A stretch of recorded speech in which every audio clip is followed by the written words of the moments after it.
for those injured. I thank you. If there are no objections, I put the motion. Mr. No Speaker? objections, agreed to. Honourable Speaker, Yes. would it be out of order to ask that my personal condolence be added, as this is my constituency and this has happened? Order, members, order. Are there any further motions without notice? Speaker, Honourable member. I hereby move on behalf of the Democratic Alliance that the House notes with both great sadness and excitement for the people of Khayelitsha when Sibashle Chibika won 250,000 rand from a popular SABC program called So You Think You Can Dance. During the announcement of the winner and the prize that saw Sibashle being declared winner, her grandmother at home, while watching on television, was overwhelmed with joy and huge disbelief that her daughter was the winner. She suffered from a heart attack and died within minutes. The Democratic Alliance expresses condolences to the family of Chibika during this sad moment. It is indeed an unfortunate incident where tears of joy were all of a sudden mixed with tears of grief and sadness. The Democratic Alliance is joining hands with the people of Khayelitsha in celebrating both her success and mourning the departure of all Makhuba. Thank you. If there are no objections, I put the motion. No objections, agreed to. Are there any further motions without notice? Deputy Chief Whip of the Majority Party. Thank you, Honourable Speaker. I move without notice that the House welcomes the success of voter registration on the 9th and 10th of November 2013, despite sporadic disruptions. Further note that the IEC officials worked through the night to try and process the registration records of all newly registered voters and those who had to re-register. Believes that the eligible voters who have not registered yet will be inspired by the success of the two-day registration and shall respond to IEC's call to go and register to any IEC offices during working hours.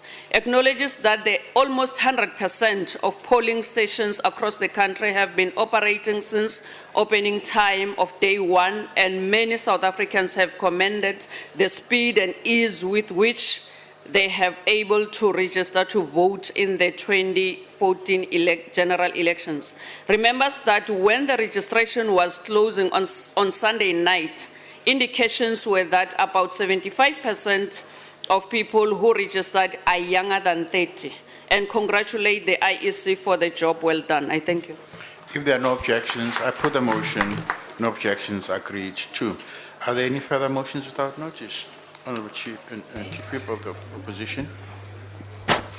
Thank you, Speaker. I hereby move on behalf of the Democratic Alliance that the House notes that the 16 days of activism campaign will be held between the 25th of November and the 10th of December this year.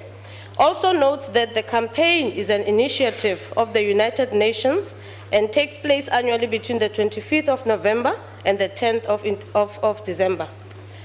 Further notes that the theme for this year's campaign is From Peace in the Home to Peace in the World. Let's challenge militarism and end violence against women. Recognizes that the rights of women and children are fundamental human rights entrenched in and protected by our Constitution, and that gender-based and child violence devalues human dignity as well as the self-worth of the person and must be stopped in our society. Calls on government, civil society, and non-governmental organizations to work together to stop all forms of violence against women and children. Encourages all South Africans to wear a white ribbon during the 16th day period to create greater awareness of this issue. And finally, reminds South Africans and the international community that the fight against violence and abuse must continue beyond this 16-day period. It should really be 365 days of activism against violence and abuse, I think. Yeah. If there are no objections, I put the motion. No objections, agreed to. Are there any further motions without notice? Deputy Chief Whip. Thank you, Honourable Speaker. I move without notice that the House notes with great sadness the death of more than 10,000 people struck by Super Typhoon Haiyan in Tacloban City, Central Philippines on Friday, the 8th of November 2013. Acknowledges that this is one of the most powerful storms ever recorded. Believes that the people of Philippines will find strength through the sorrow that has devastated their lives and destroyed their city. We convey our heartfelt condolences to the people and government of Philippines and call upon the people of the world to offer help and moral support to the people of Philippines during their difficult times. I thank you. If there are no objections, I put the motion. No objections agreed to. Are there any further motions without notice? No. Thank you. The first item on the order paper is a motion in the name of the Chief Whip of the Majority Party, the Honorable the Chief Whip. Honorable Speaker, I move that the House designates Ms. M.C.C. Pilani Majake to replace Mr. C.M. Manana as a member of the Magistrates Commission. I so move. I now put the motion. Are there any objections? No objections agreed to. The second motion on the order paper is also in the name of the Chief Whip of the Majority Party, the Honorable the Chief Whip. Honorable Speaker, I move that the House suspends Rule 253(1), subsection 1, which provides inter alia that the debate on the second reading of a bill may not commence before at least 3 working days have elapsed since the committee's report was tabled for the purposes of conducting the second reading debate today on the South African Weather Service Amendment Bill. I move. I now put the motion. Are there any objections? No objections agreed to. The Secretary will read the first order of the day. Second reading debate, Employment Services Bill. Thank you very much. I now recognize the Honorable Minister of Labour.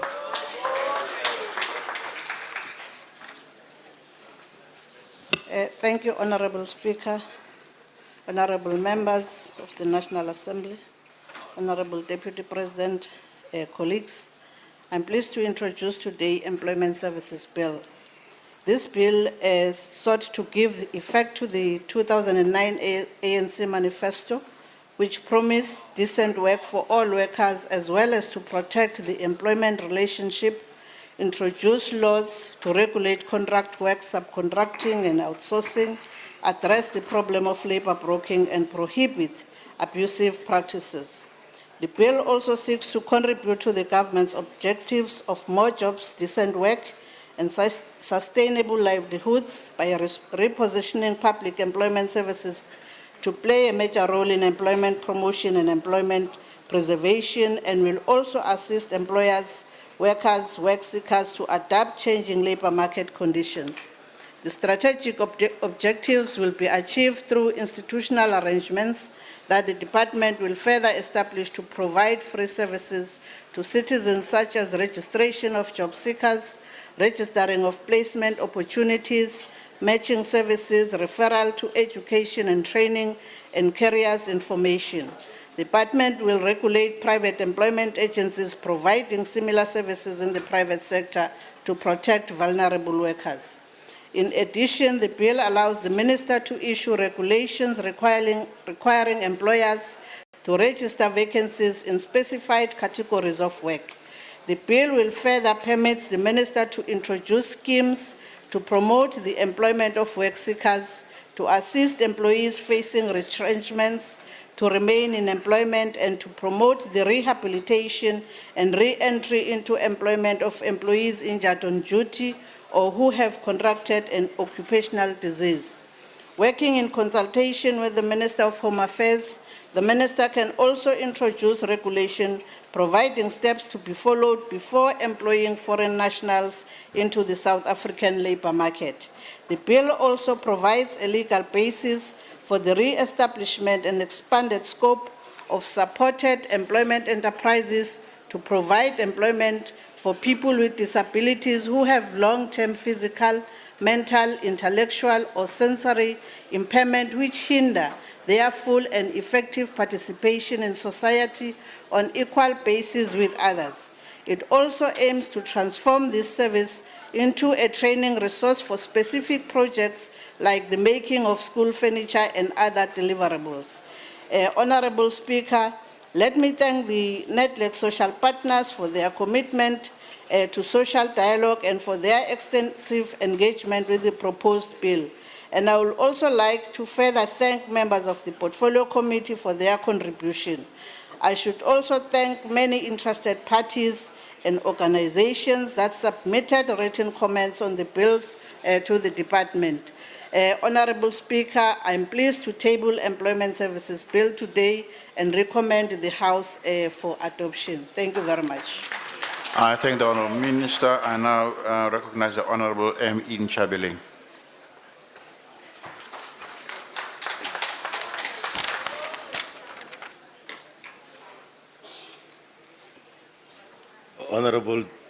Honorable Speaker, Honorable Deputy President, honorable members, distinguished guests, ladies and gentlemen, tackling unemployment requires all of us to join hands for the good of the country. The future of our country is in Members, our please hands. reduce the noise level in the House. Will all those who are standing please take their seats? Continue, Honourable Member. The future of our country is in our hands, all of us, all of us, all of us. Unemployment is part of what was inherited from our ugly past. While no one today wants to own up for the apartheid mess, the ANC has rolled up its sleeves and tackled the problem of unemployment from every possible angle. While some opposition parties claim to care about addressing unemployment, their actions are in sharp contrast to the cause. The opposition parties have perfected the art of sounding politically correct, while on the other hand, putting roadblocks on every progressive intervention that the ANC is introducing. Honorable Speaker, in the world of today, which is characterized by globalization, the unemployment problem has become a worldwide problem.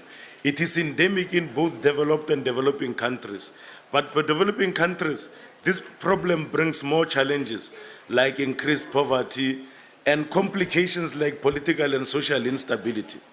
Unemployment is probably the most severe problem South African society is experiencing, and it is conceivably the root cause of many other problems, such as high crime rates, violence, abject poverty, and so on.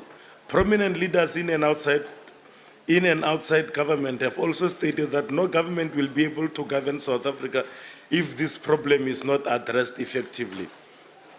In the third quarter of 2013, South African jobless rate decreased to 24.7%, the lowest value in almost 2 years. The number of people without work went down to 4.66 million from 4.72 million in the previous 3 months. Between the second and the third quarter of 2013, the number of employed persons increased by 308,000, while the number of unemployed persons decreased by 114,000. This resulted in a rise of 194,000 in the labor force. The formal sector and private households contributed positively to the increase in employment, up by 314,000 and 39,000 respectively. In contrast, there was a decline in employment in the informal sector, down by 39,000. And in agriculture, down by 6,000. The uneconomically active population decreased by 82,000 persons, largely as a result of the decline in discouraged work seekers. That has gone down by 125,000, while the remainder of the uneconomically active group increased by 43,000. Honorable Speaker, the Employment Services Bill is a welcome intervention as it seeks to introduce regulatory instruments to facilitate, among others, one, matching work seekers with available work opportunities, registering work seekers, registering job vacancies and other work opportunities, facilitating the placing of work seekers with employers in other work opportunities, advising workers on access to education and training, advising workers on access to social security and benefits, providing specialized services to assist vulnerable work seekers, facilitating the exchange of information among labor market participants, including employer workers and work seekers, private employment agencies, sector education and training authorities and training providers, facilitating the employment of foreign nationals, that is non-South Africans, in a manner that is consistent with the object of this Act and the Immigration Act, and generally performing any other function in terms of employment law or prescribed in terms of this Act. The bill provides an elegant answer to the frequent asked question regarding what the Department of Labor is doing to facilitate the absorption of the unemployed in the labor market. Cheers. This bill, if signed into law, will go a long way in providing a structured approach to addressing unemployment scourge in South Africa. It will also test the commitment of the private sector to work with government in the efforts to address unemployment. Any party that is not on the side of this bill cannot claim to be part of the solution to our problems. We are convinced that it is a step in the right direction, and given time, real collaboration has a great potential to move the country forward. We therefore call on all who love this country to step forward and be part of doing the right thing. Supporting the bill will be a good start. Further, the bill covers issues such as promotion of employment of youth and other vulnerable work seekers, job retention, employment information, reporting on vacancies and filling position, registration of private employment agencies, cancellation of registration of private employment agencies when their licenses expire, regulating the practice of charging fees by private employment agencies, establishment of the Employment Services Board, and regularizing the establishment and functioning of Productivity South Africa, and promotion of supported work for persons with disabilities. Those were the factories that used to be called sheltered employment factories. Honorable Speaker, the bill captures the essence of government's new growth path, the industrial policy action plan, and the 2030 vision in the National Development Plan. It follows, therefore, that these bills serve as an excellent instrument to realize the national agenda and key priorities of this country. Amanda. I thank the honourable member. I now wish to invite the honourable Mubu to the podium. Speaker, the Democratic Alliance cannot support the bill before us. From the bill, it is clear that the ANC does not understand why people do not have jobs in South Africa, why there are no jobs in South Africa, and how best to help people into employment. Indeed, instead of assisting businesses to grow, flourish, and creating jobs, this bill imposes more administrative burden on businesses, adding to an ever-increasing list of fines that can be imposed on them.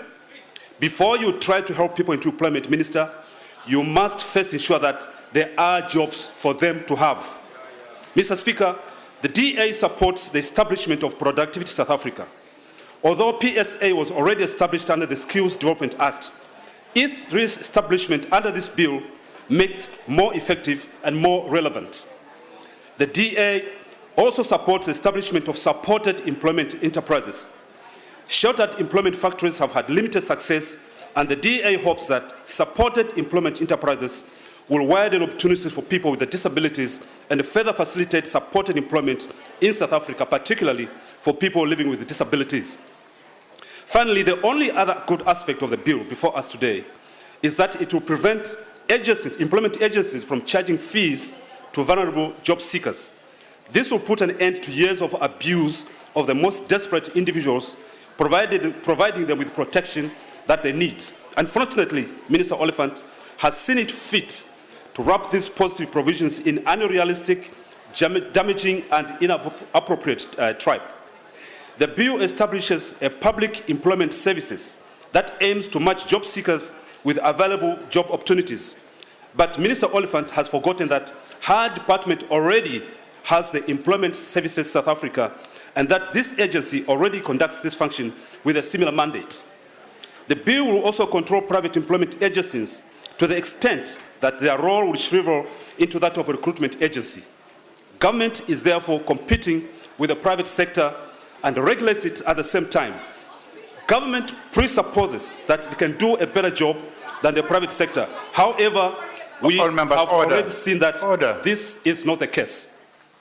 Employment Services South Africa is slow and inefficient.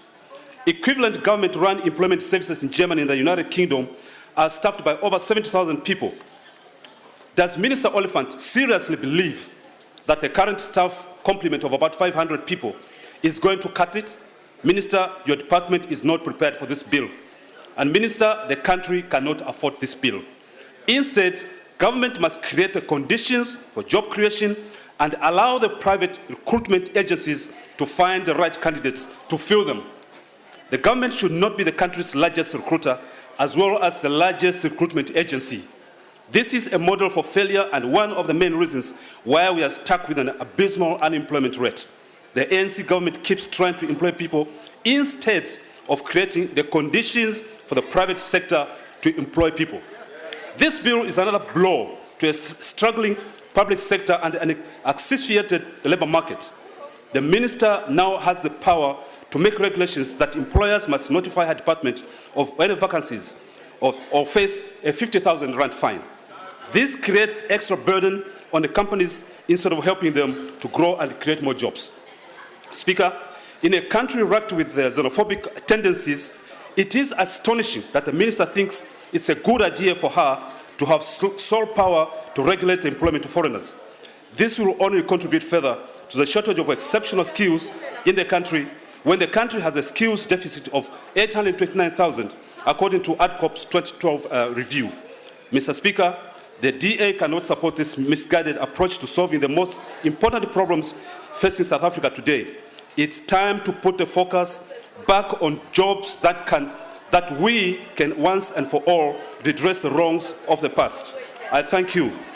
I thank the honourable member. Thank you. Thank you, sir. I now wish to invite the honourable Makhuba, IFP, to the floor.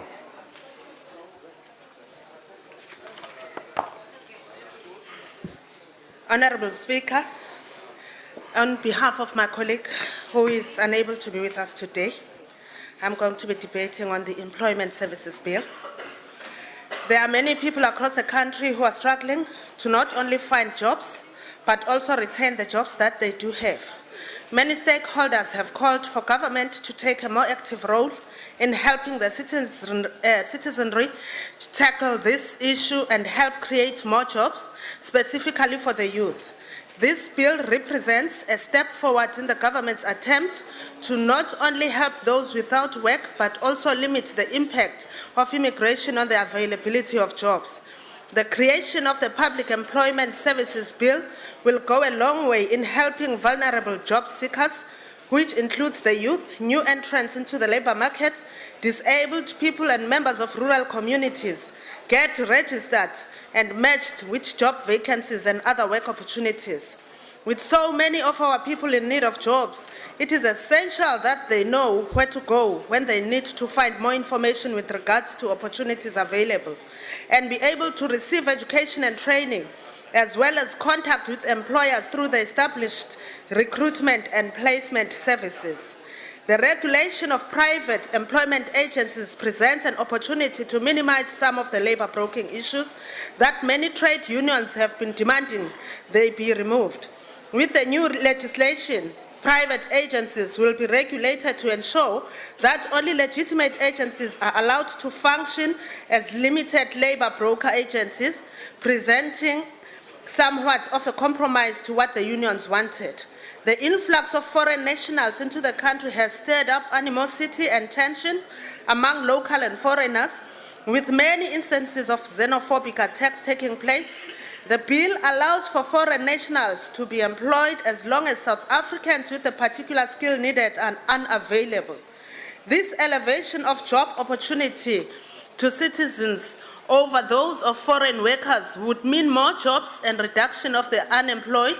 However, caution must be taken in this regard, as it has the potential of blocking much-needed experience within certain essential job markets that the Minister identifies. Many people with disabilities struggle to find permanent employment in different sectors of our job market, and with the implementation of the protected employment enterprises, this is bound to change. The many changing needs of people with disability must be catered for in the job market, and discrimination against them must be rooted out. In conclusion, it is of paramount importance that this bill is implemented cautiously, as it has all the intentions of making our job market more accessible to the South African job seeker. Elements of the bill, such as Productivity South Africa, will not flourish if government disrupts the autonomy of the employers without good reason. It will take the public and private sector working hand in hand to deal with the issues of unemployment through skills training for those who need it and ensuring that the youth takes advantage of the job opportunities presented to them. The IFP supports the bill. I thank you. I thank the honourable member, and I wish to invite the ID, Honourable Hoosen, to the podium.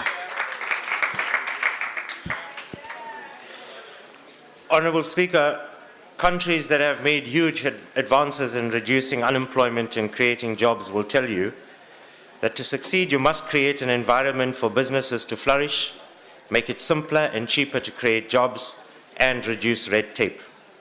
This principle is broadly supported in the National Development Plan when it calls for ways to improve the functioning of the labour market in order to promote large-scale job creation in our country. Several components of this bill do not represent what is promoted in the NDP. Now, although this bill has some positive elements that will contribute to streamlining the labour market, it also signs the death knell for private companies whose core business is to reduce unemployment and poverty by facilitating job creation opportunities.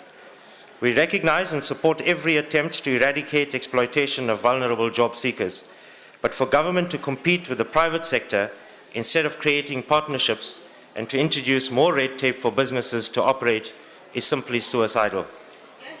Unless government incentivizes businesses that create jobs instead of punishing those who do, our unemployment rate will continue to grow, poverty levels will soar, and the gap between rich and poor will widen. Unless government creates a real partnership with the private sector, it will remain with the burden of high levels of poverty and massive inequality. This bill, instead of promoting public-private partnerships, introduces the complete opposite. It promotes the establishment of institutions that will compete with the private sector, whilst at the same time introducing more regulations to make it almost impossible for private enterprises to profit from job placement schemes. It does not help South Africa's labour market to ask the Department of Labour to do a job currently being done for free by private enterprises. Fining businesses for up to 50,000 rand for not declaring information relating to vacancies in their company is not just absurd but hilarious. When will the ANC government learn that over-regulation is not how economies grow and is not how jobs are created? When will the ANC learn that if economies do not grow and jobs are not created, then government will not be able to resolve the unemployment crisis of this country? The ANC is too stubborn to listen to the masses. That's why people like Mrs. Joanna Paula, a single mother of 3 from Seshego, told the ANC Deputy President that she has lost hope in the ANC because it failed to create the jobs that it promised. There are millions of desperate people out there like this in our country today who have lost all hope in government to create jobs. And instead of focusing every energy on growing our economy that will create jobs, our government is playing around with ridiculous bills that will simply make the situation worse. I thank you. I thank the honourable member. Honourable members, can you please reduce the noise level in the House? That includes the ministers too. And I wish to invite the Honourable Alberts from FF+. Thank you, Speaker. In order to make sense of the Employment Services Bill, one needs to paint the setting of the world it is trying to change. Yesterday, I heard a bulletin on the radio of a young mother who poisoned her 2 children and then committed suicide as she could not continue to live on a social grant anymore. This terrible event sums up in a nutshell the terrible prospects many people in this country faces every day. Ek kan ook vir die verhale vertel van pensionarisse wat nie meer woonplek of kos kan bekostig nie en hulle self ook vergiftig of op 'n ander wyse selfmoord pleeg. Ek sien dit veral by die Transnet pensionarisse. So while we are confronted with these cries for help, it is just as disconcerting to realize that the ANC is implementing policy that is destroying the economy. The RIA report on the Employment Equity Bill, Amendment Bill, included analysis by many economists, are scathing in what this piece of racist law will do to the economy. This will not only redistribute existing value, it will actively destroy economic value. It is furthermore extremely worrying to see the BBE bill passage that will have the same destructive effect on the economy. Even worse is that no independent research exists that indicate that BBE is actually working. The proof is rather that it's merely distributing the deck chairs on the Titanic. Teen hierdie agtergrond maak die arbeidsdienste wetsontwerp sy verskyning. Daar bestaan egter vele gebreke. Eerstens wil die staat deur middel van dwang 'n privaat funksie oorneem wat bes moontlik ongrondwetlik is. Tweedens wil die staat poste aanbied van rassistiese op grond van rassistiese wetgewing, naamlik die wet op gelyke indiensneming. En laastens wil die staat poste aanbied op binne 'n ekonomie wat swaar kry juis vanweë inmenging op rassebasis wat nie volhoubaar is nie weens 'n gebrek aan voldoende opgeleide kandidaate en 'n disfunksionele onderwysstelsel. The bill's objective to promote the employment against the backdrop of affirmative action and BBE is nothing but ANC window dressing and fiddling while Rome burns. Betreffende die DA kan ek net sê dat julle minderhede in die land verraai het. Julle het wel laat omgedraai oor regstellende aksie, maar nie 'n woord gerep oor SEB wat nog 'n strenger definisie het van bevoordeeldes en dus meer rassisties is as die ander wet nie. When you decided to support the BBE Amendment Bill, it was no mere accumulation of mistakes as you tried to disguise your support for the E Amendment Bill. Are you now going to support this bill? If not, should Zille, Masibuku and the MPs openly support that bill not also be redeployed like the others? Think about that. I thank the honourable member and I wish to invite ANC, the Honourable Makhubela-Mashele, to the podium.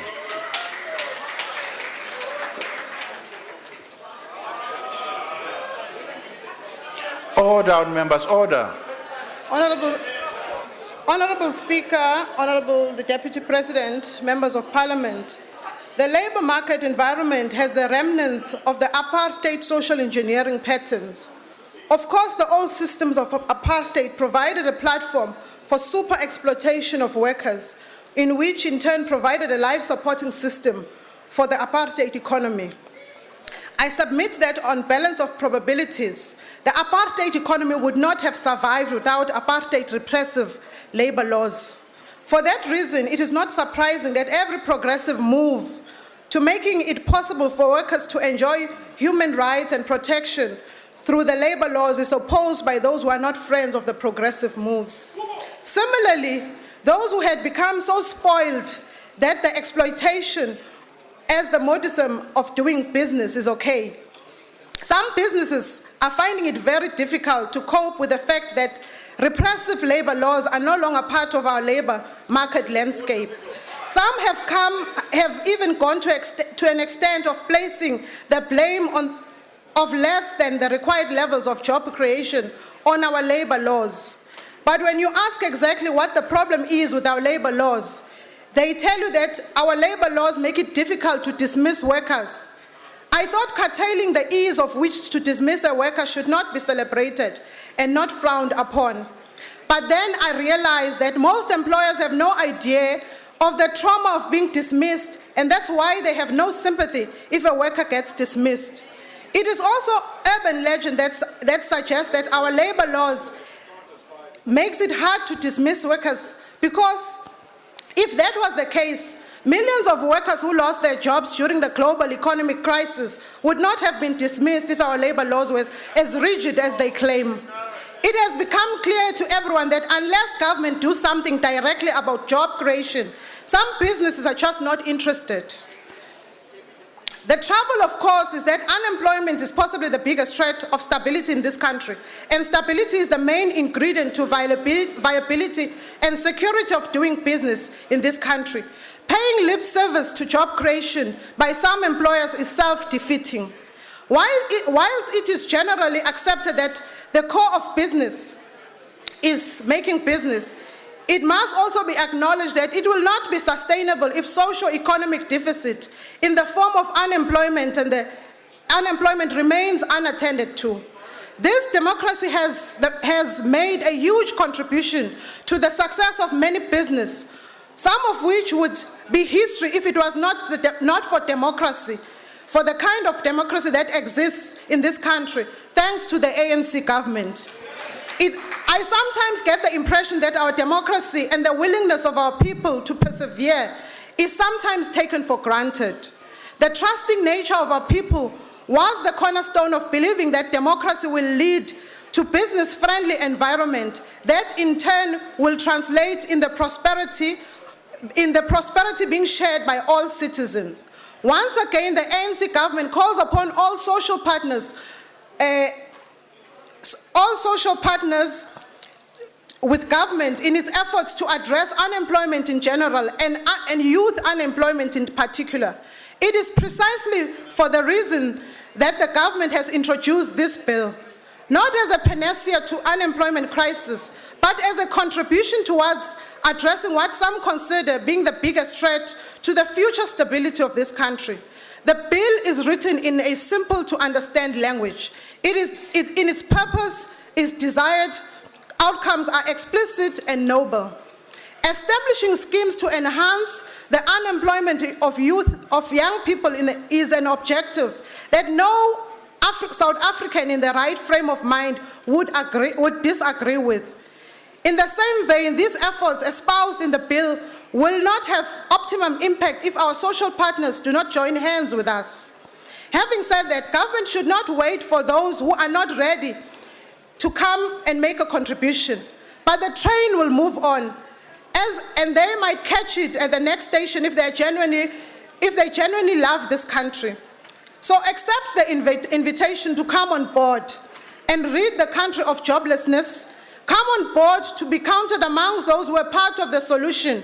Because if you are not, then reality is that you will be part of the major problem. Let me conclude by recalling the 90s when the trickle-down economic models were the gospel of global economics that was text and preoccupation of many economists. It went like this: grow the economy and the social economic benefits thereof will trickle down from there. The progressive Nobel laureates of note challenged this paradigm, and they have been vindicated. Former President Nelson Mandela also raised concerns about this paradigm and is on record as having said that economic growth in the late 90s was a jobless growth. Let us deal with the need for economic growth in tandem with the urgent need to address joblessness in general and socially uplift our people. The ANC supports this bill. Nyakenza inkomo. I thank the honourable member. I now invite the ACDP, the Honourable C. Dudley. Thank you, Honourable Speaker. The ACDP supports the intentions of this bill, which seeks to reduce unemployment, inequalities and poverty. It is in government attempts to promote and preserve employment, however, where the difficulty usually lies, keeping in mind that over-regulation can inhibit private sector growth, which is clearly not the intention and will defeat the objective. Honourable Minister, has a regulatory impact study been done to determine what impact this legislation will have? Will it result in more jobs or just more red tape? The ACDP is convinced that government is responsible for creating the environment for a thriving economy, but it should not be the ones actually providing the jobs. South Africa's focus must be on increasing productivity so we are more globally competitive, and to the degree that this legislation delivers on this aspect, the ACDP supports it. Although we have not had the opportunity to follow this legislation in depth, we are concerned about what appears to indicate a significant degree of dictating to business, which we see as problematic when the goal is more jobs. We note, however, that this bill has been discussed at NEDLAC, and we therefore assume that business concerns have been addressed. The ACDP will support, despite reservations, this bill, which we hope will take us forward, even if only in part, as we strive for more jobs, decent work, and sustainable livelihoods. Thank you. I thank the honourable member and now invite the honourable Kganare. Honourable Speaker, Honourable Deputy President, Honourable Ministers and members, I stand here on behalf of COPE to support the bill and explain the reasons why we are doing this. This bill's objectives are inter alia to provide the establishment of schemes to promote the employment of young work seekers and other vulnerable persons. The other vital part of the objective of the bill is to provide for the registration and regulation of private employment agencies. Honourable Speaker, to cope, the establishment of the Employment Services Board is welcome, although it should have come earlier. The challenge of the poor and vulnerable workers is a challenge which can only be ameliorated by having access to institutions which can link them with potential work opportunities without having to pay for the services. COPE hopes that the Employment Services Board will not be another institution which will be another rubber stamp of the ANC, but will be constituted by objective South Africans, whether ANC members or not, who will understand their legislative responsibility. All South Africans, irrespective of their political affiliation, color, religious affiliation, sexual orientation, or age, will have the same opportunity to serve the country. The challenges of South Africa do not only apply to a particular political party, despite what the ANC wants us to believe through the mouth of its leadership and deeds. What the youth of this country needs is the opportunity to be self-sufficient. No one wants to be a recipient of food parcels for the rest of their lives. The poor does not only want to be recipients of food parcels once every 5 years or during by-elections and general elections. They want their dignity through being able to earn a living by having a legal and legitimate job. The better life for all can be realized only if this does not mean a better life for ANC leaders only.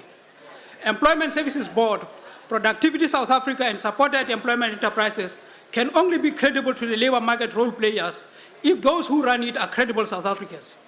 Employers will only make these institutions functional if they have confidence in these institutions.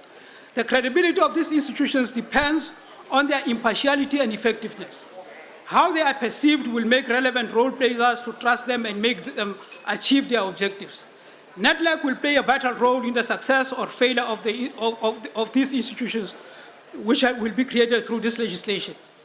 The purpose of this act is noble if those entrusted with implementation responsibility can do what they are supposed to do without fear or favor.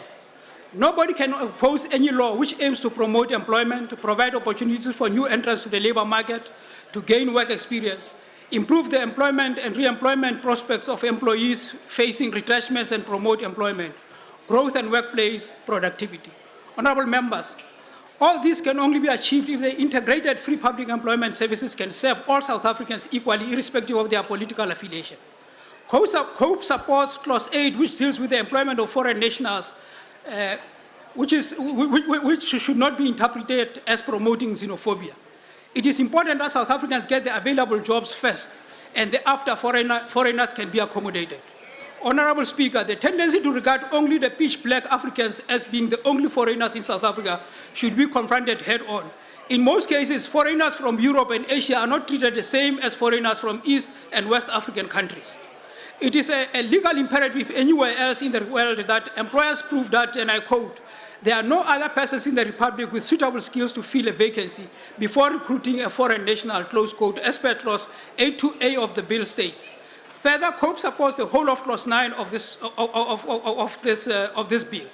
Since the poor do not have money to pay for private agencies, which charges people for looking for a job for them, it's logical that private employment agencies do not discriminate due to inability to pay. Employers sourcing the services of the private employment services should be allowed to carry the cost of acquiring labor.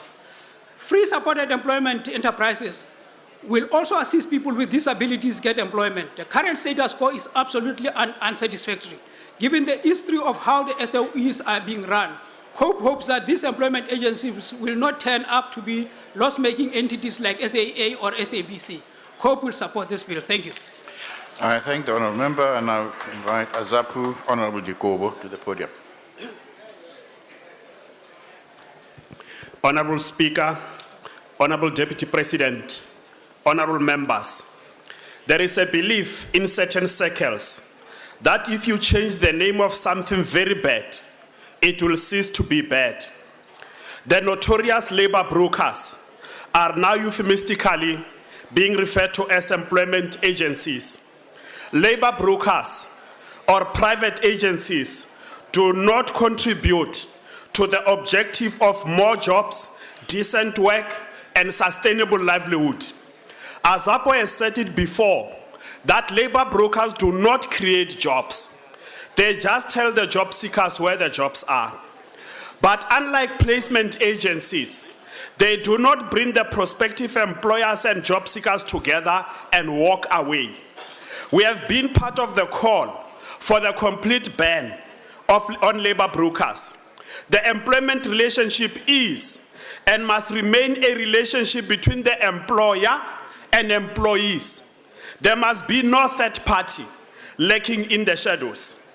We have followed the debate on labor brokers or employment agencies.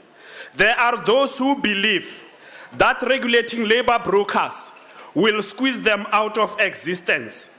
They call on us to support the bill as it will lead to their death. A sophisticated way of banning them, they say. Azapo is not convinced. Honorable Minister, we do not agree with you, just as we do not agree with the argument by Honorable Mubu of the DA. Azapo will not be party to a process that legitimizes labor brokers. We will not legitimize a group that has exploited the workers of our land. And we hear that workers will no longer be charged. In fact, even now, they are not being charged. They charge the employer, except that the employer debits the worker for the money that is transmitted to the labor brokers. We do not want labor brokers, so we will not support this bill. Thank you.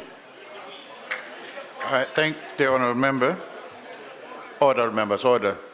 I now wish to invite the Honourable Hill Lewis to the podium. Thank you very much indeed, Speaker.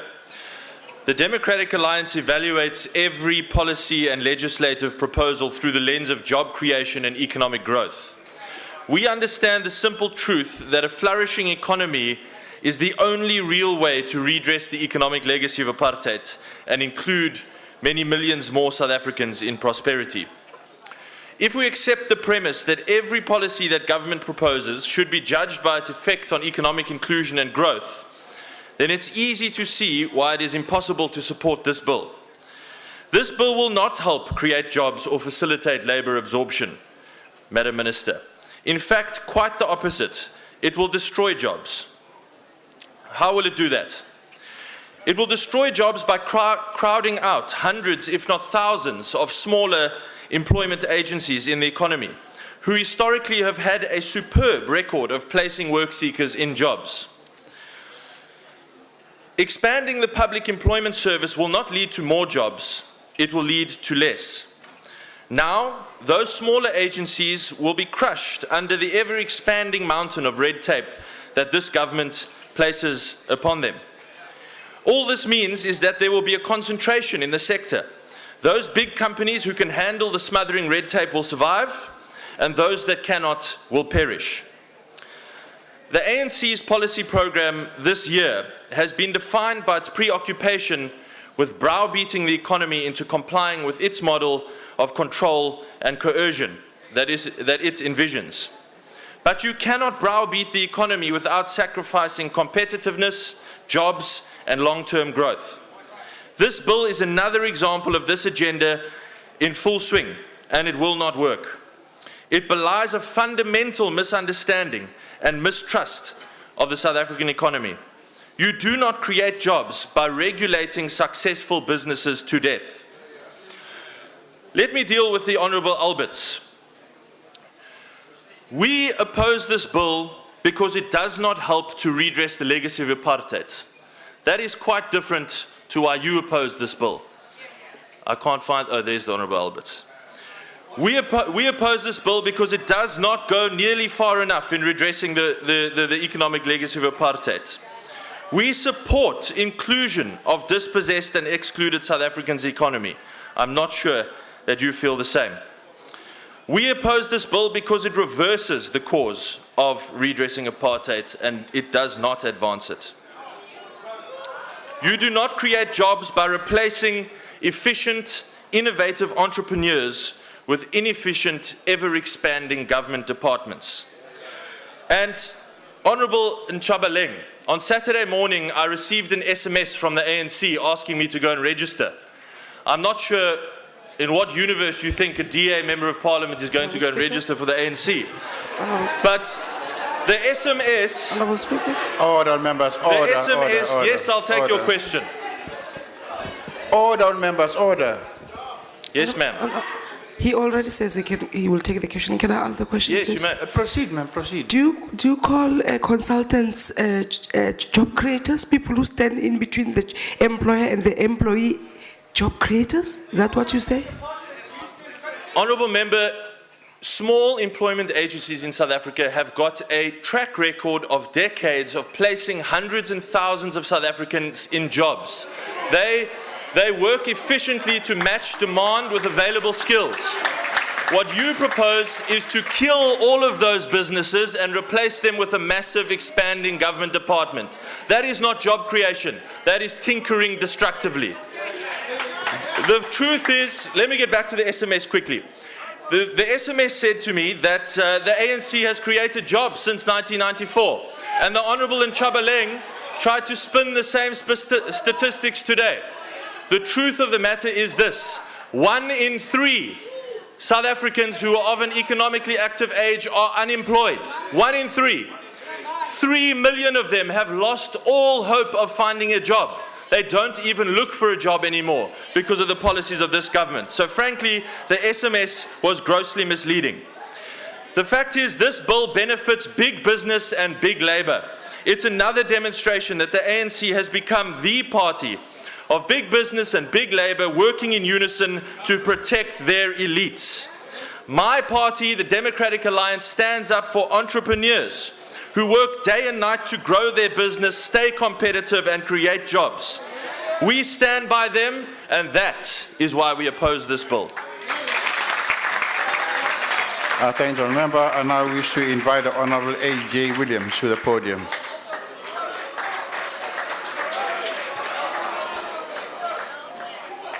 Honourable Speaker, Honourable Deputy President, Honourable Ministers and Deputy Ministers, Honourable Members, and most importantly, the South African people.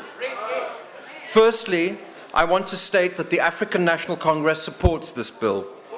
We support this bill today, and we will support this bill in the future. I can't talk for all parties in this House, as some parties change their mind after they have supported bills. As Mr. Tony Leon recently wrote, and I quote, "The DA's flip-flop on employment equity suggests that whatever its other lapses, the ANC now comprehensively dominates the intellectual space and defines terms of the debate within it." Unquote. Honourable Speaker, today before this, the Fourth Parliament, and before South Africa, we are debating the Employment Services Bill. I have stated this because it is important for all honourable members in this House to understand that this Parliament is nothing without the people. It is important for the people to understand that this Parliament is nothing without people's participation. Through the democratic processes that we all enjoy today, courtesy of the African National Congress-led mass democratic movement, you, South Africa, have put us here. You have put us here to make laws that are in your best interests. Section 8.1 of the Employment Services Bill states, and I quote, "An employer may not employ a foreign national within the territory of the Republic of South Africa prior to such foreign national producing an applicable and valid work permit issued in terms of the Immigration Act." Unquote. I know, South Africa, that some of you are deeply concerned with the issue of non-South Africans working illegally within South Africa. The African National Congress-led government is deeply concerned with this issue too. Let us work together, the people and the ANC-led government, on a solution that puts the love we share of humanity above a few people's lust for wealth. Over the last 19 and a half years, South Africa has improved to such an extent that non-South Africans are flocking to come to this country. Today, South Africa is a much better country to live in, as opposed to the time when the Democratic Alliance predecessors were collaborating with the apartheid regime. We, as a united collective rooted in our mutual love of humanity, we as South Africans must start asking, why is it that non-South Africans can illegally gain employment within South Africa?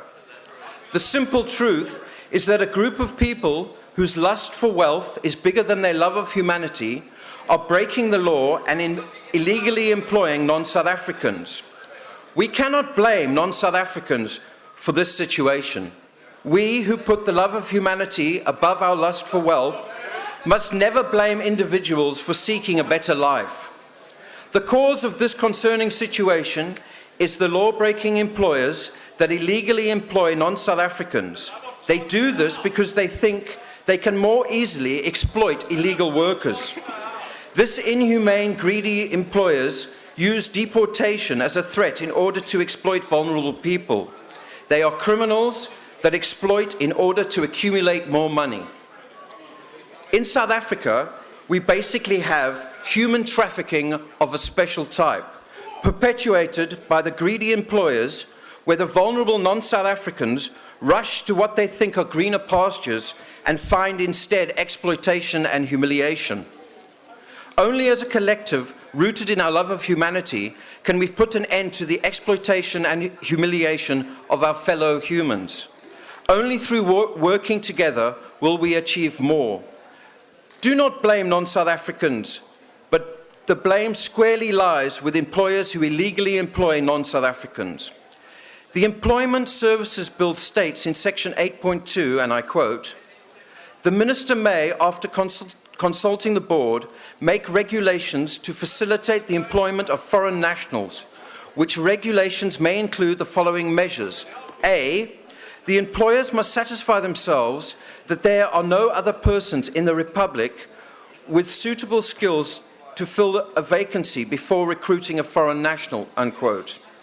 This section is important because there are occasions where there are no South Africans with the skills required to do a job, and therefore that skilled person must be imported. However, when farmers employ non-South Africans to be their labourers, to work excessively long hours and live in hovels and squalor in order to make more money, this is illegal and inhumane.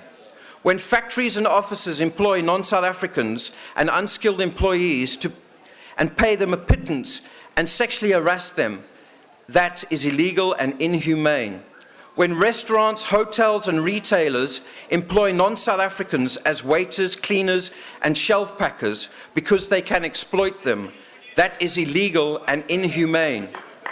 We call on the South African bourgeoisie to engage with their compatriots who are currently employing illegal non-South Africans to put an end to this illegal practice. I call on my fellow South Africans to be sensitive to the plight of non-South Africans living in our beautiful country. We are all people.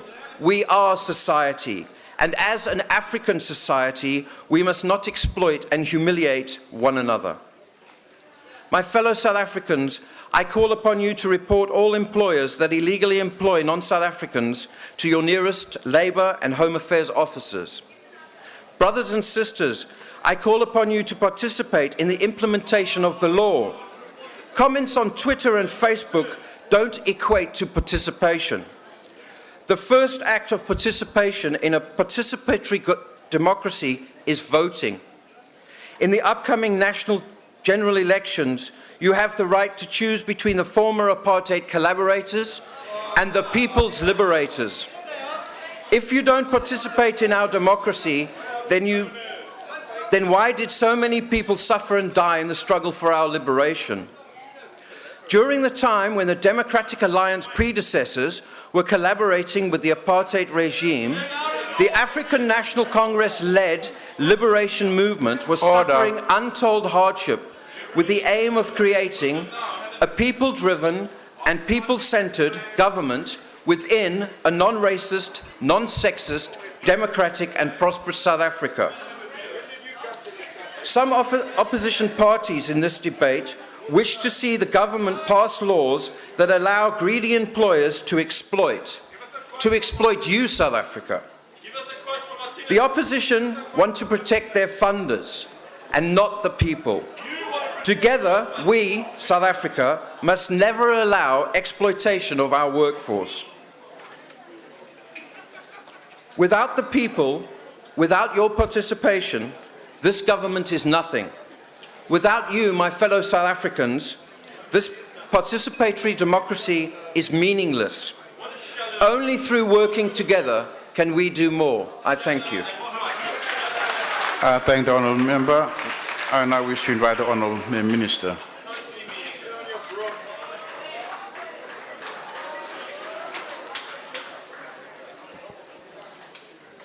Thank you very much, Honourable Speaker.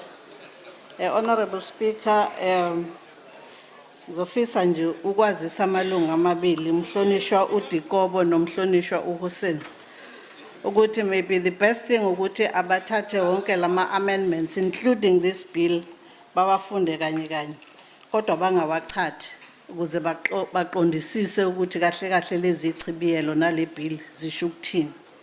It's unfortunate ukuthi maybe some of them, they are not the members of the committee. That's why they don't have full information about this legislation. And secondly, kumalunga amashe DA, umnumzane umubu no Gigi Lewis. I believe that it's because they were not participating in the processes. It's unfortunate that Honorable Mudau and Van der Westhuizen have been chucked out of the committee because they supported the legislation. So that's the kind of the people in South Africa we have. But I just also want to share with them that the sheltered employment factories were established in 1943. And that is why we are amending it to transform it to public employment enterprises, because we want to transform that particular sector, because that time it was meant for only those who were soldiers, who were injured in uniform, and also only white people. And we can't proceed with such a legislation. And if they are serious about saying they want to participate in redressing the injustices of the past, they were supposed to support this particular legislation. So now we do understand exactly what kinds of chameleons we are working with in South Africa. And I also want to say to Honorable Mubu, this bill does not talk about the increasing of the fines. So don't take your confusion and put it into this particular legislation. And secondly, Honorable Mubu, we are not establishing Productivity SA. Productivity SA is already there. We have amended it.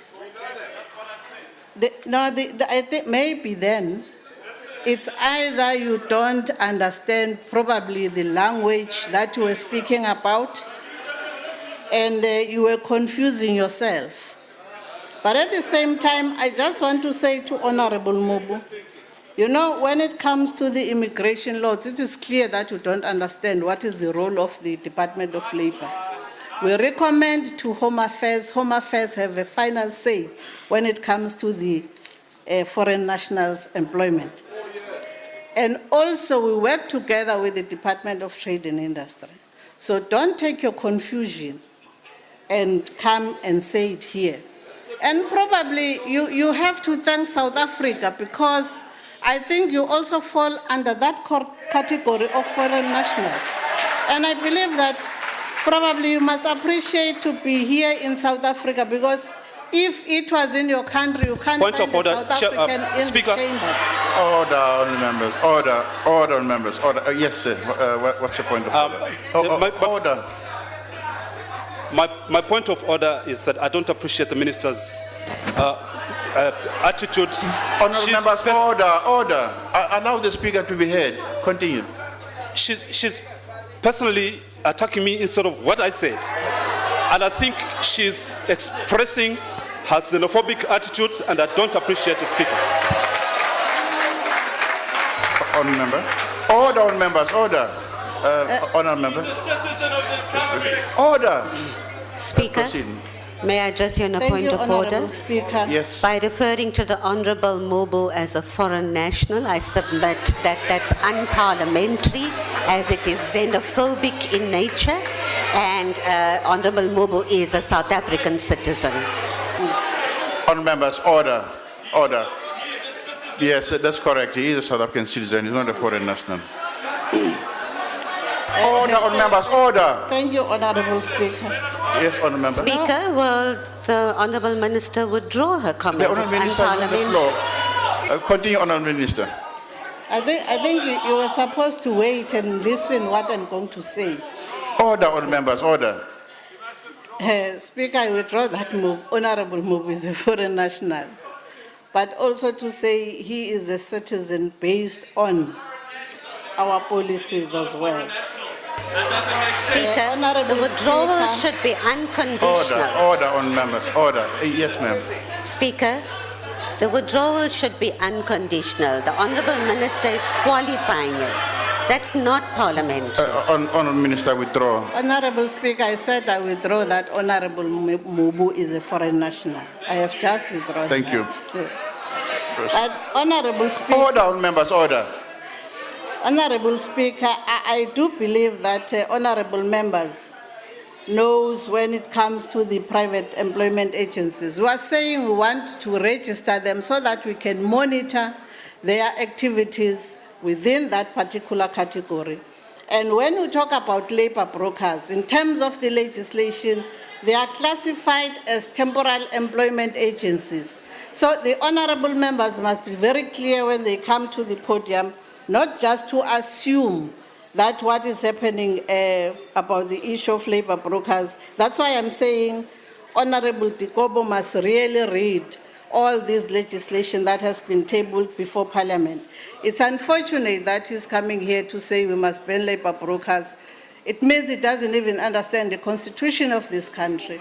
Honourable Speaker, let me thank all the other members who have supported us, but also finally to say to Honourable Kganare, the Employment Board services will also be recommended by the NETLEC constituencies.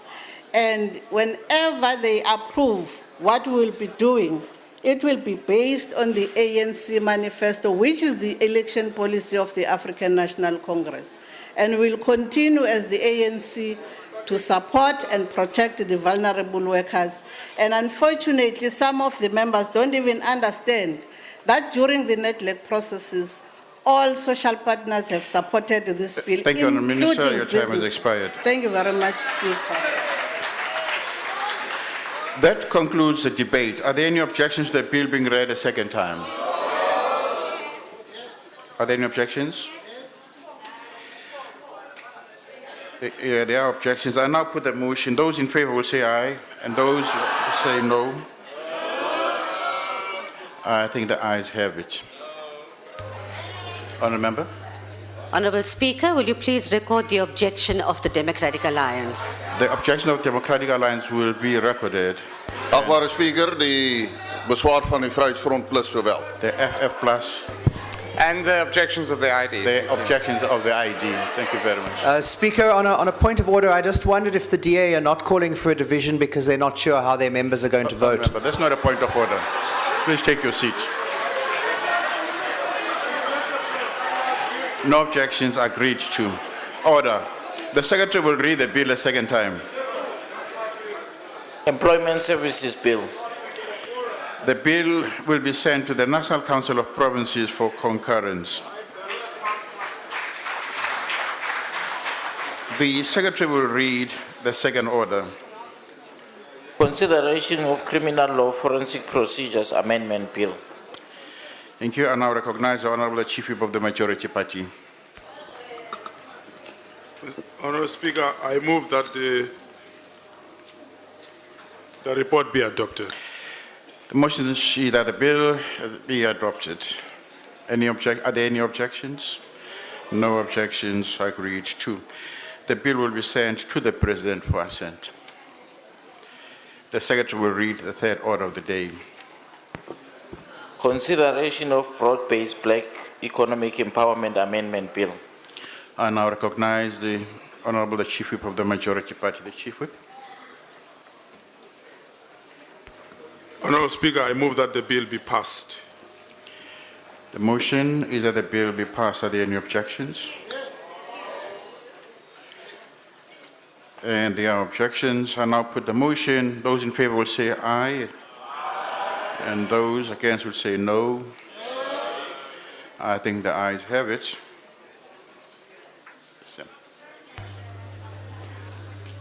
Yes, Honourable Member. The DA would like to make a declaration. Order, Honourable Members, order, order. The DA would like to make a declaration. Mr. Speaker, the DA supports black economic empowerment. Accordingly, Mr. Speaker, accordingly, we supported the BBBEE amendment bill in this House until Minister Robert Davies introduced regulations that are so restrictive that BBE will not be broad-based.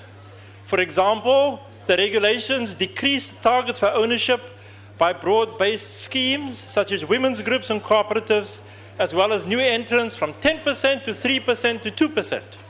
Also, a black new entrant has now jumped from 20 million rand to 50 million rand, such as already very wealthy individuals are recycled in the system of cronyism, tender and licensing manipulation that we have today. Minister Davies just announced the regulations. The PC, the Portfolio Committee, had no opportunity for further input. The regulatory impact assessment is an amateurish affair that resembles a first-year economics essay. The regulations largely ignored submissions from board-based civil community and the business world. What is the word we should use to describe a situation where government talks but does not practice broad-based empowerment? A promise met in the breach, an unholy alliance between radical African nationalists, opportunists, and timid communists, a contradiction. I myself prefer hypocrisy. We will continue as the DA to support black economic empowerment, but reject this government's approach to it. I thank you. I thank the Honourable Member. Are there any other declarations? Declarations? FF plus? Yes, sir, you have the floor. Thank you, Mr. Speaker. We believe that there should not be black economic empowerment in South Africa, but South African economic empowerment. If you talk about an inclusive economy, you cannot talk about race anymore. We know that poverty is growing amongst all races in South Africa. As for the codes, there's nothing wrong with the codes as such, but the problem is that the act itself carries the seed of self-destruction. And it's through the act itself that the codes were promulgated and created.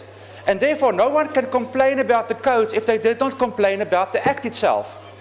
And therefore, the DA must wake up and stand up against the act itself, because the codes is a product of that very same act.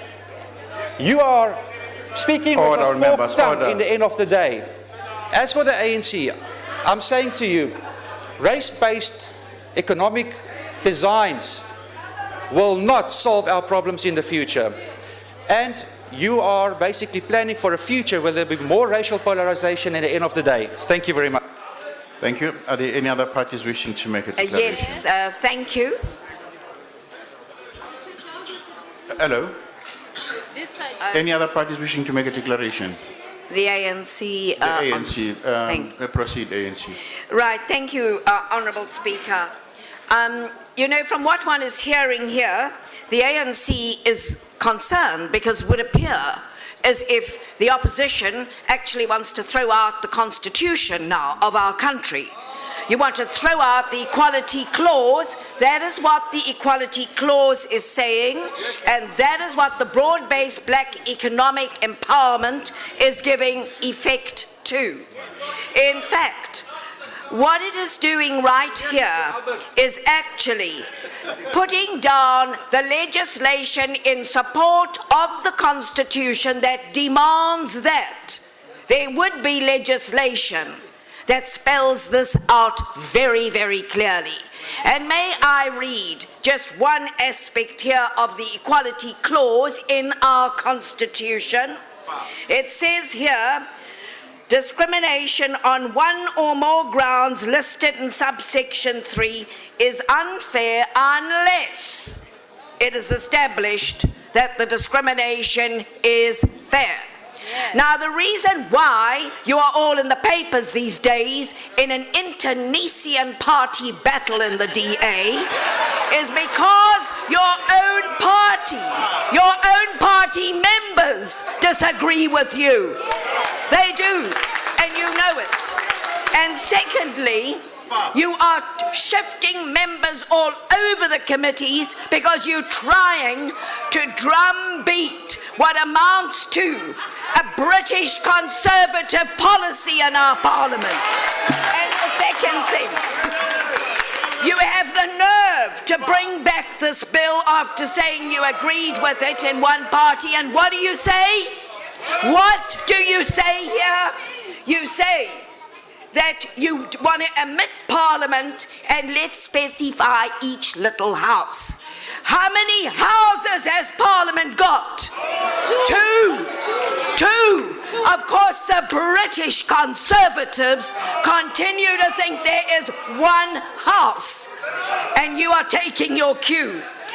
Honourable Speaker, the ANC continues to support the broad-based black economic empowerment. And as for these technical amendments, they are superfluous. If the Auditor General was here, he'd say they were fruitless. Thank you. Thank the honourable member. Are there any other parties wishing to make a declaration? Yes, sir, you have the floor. Order, members, order.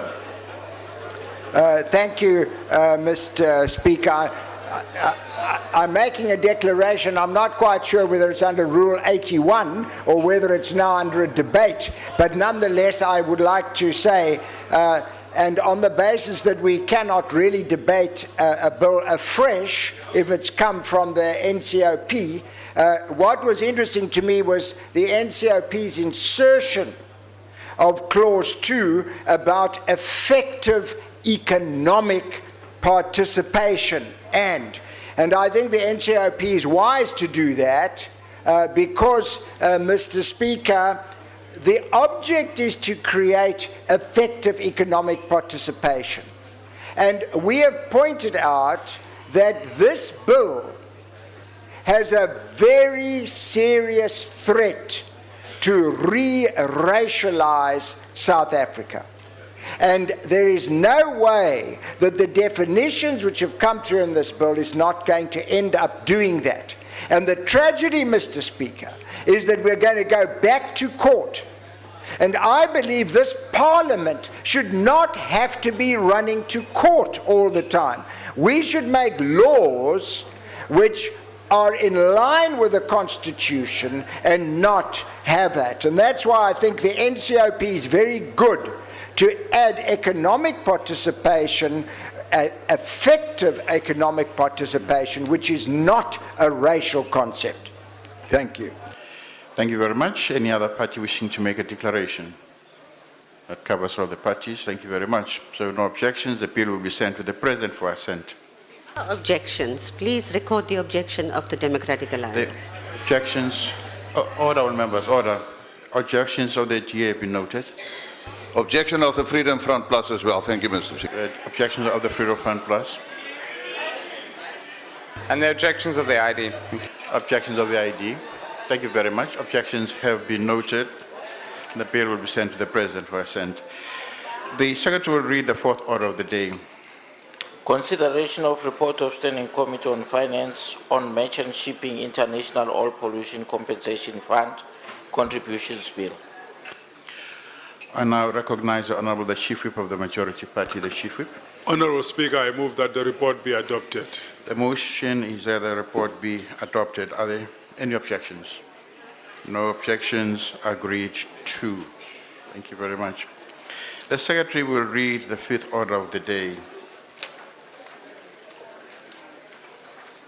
First reading debate, Merchant Shipping International Oil Pollution Compensation Fund Contributions Bill.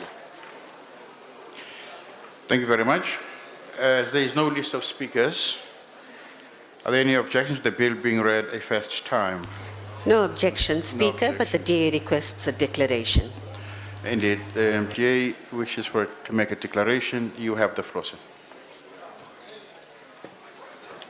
Thank you, Speaker. What we are trying to do with this bill is very important. South Africa has not been complying with our international obligations in terms of protecting ourselves from oil spills.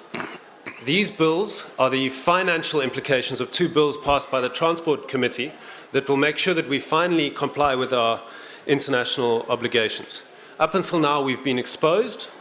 From today, if we pass these bills, we will be covered. And that's why the DA supports this bill and the next one, which is the administration bill to support the money bill.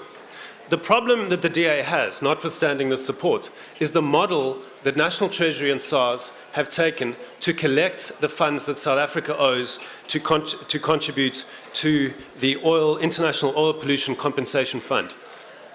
Every single country that contributes to this fund, except for Canada and Israel, allows the fund to come and collect the money that they are owed from the companies that receive large oil deliveries. Every single country, except for Canada and Israel. Now, for some reason, SARS decides to set up this elaborate bureaucracy to collect the funds on behalf of companies that owe money to the international fund.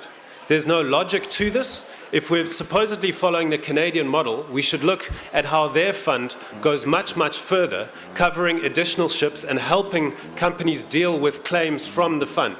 Our structure does nothing like that. It simply sets up a bureaucracy for SARS to manage because National Treasury tells us they don't want the fund to come into our country and act like a tax collector, and they say that the money that leaves our shores must be accounted for. Honourable Speaker, these decisions are in line with this government's decision to leave apartheid-era exchange controls in place, to drown temporary employment agencies in red tape, and to attempt to stifle media freedom in the first draft of the secrecy bill that they tabled in this House. This is the ANC's instinct, to over-regulate, to control, to construct elaborate bureaucracies where they are neither welcome nor required. So we support this bill because it will protect ordinary South Africans from oil spills, but we have serious doubts about the ANC's attempt to create this bureaucracy to collect the funds when we could, like almost every single other country on the planet, allow them to come and collect the funds themselves. Thank you very much. Thank the honourable member. You have the floor, sir. Thank you, Honourable Speaker. On behalf of the ANC, we would like to indicate that we opted for this option that is ridiculed as an apartheid option. Because the reality of the matter is that this is not an apartheid option. This is an option that is provided for in Article 14 of International Convention, the one that the Portfolio Committee of Transport has dealt with, as well as the relevant committee, the select committee in the NCOP has dealt with. We are opting for this, Honourable Speaker, and the House because, firstly, we think this particular approach carries, the following advantages. In an event of a litigation, it will be between SARS and the ship owner or oil importer, not with international entity in a South African court. And we think that this will give us enough space to handle our issues internally. We don't question our capacity. But secondly, it provides an advantage that there will be high degree of security for the fund. As SARS will pay, and there will be no risk of defaulting by private ship owner or oil importer. bringing stability at the international level as we contribute to this compensation fund. As the ANC, Honourable Speaker, we are not going to be tempted by cheap politicking, and we think this is an option that is here, to ensure that we comply with international standards. We are fully behind this bill. Thank you. Thank you very much. Since there are no objections, the bill has been agreed to. The Secretary will read the fifth order. Oh, yeah, okay, please proceed. Okay. The bill will be read the first time. Merchant Shipping International Oil Pollution Compensation Fund Contributions Bill. Thank you very much. We then move on to the sixth order of the day. As there is no list of speakers, are there any objections to the bill being read a second time?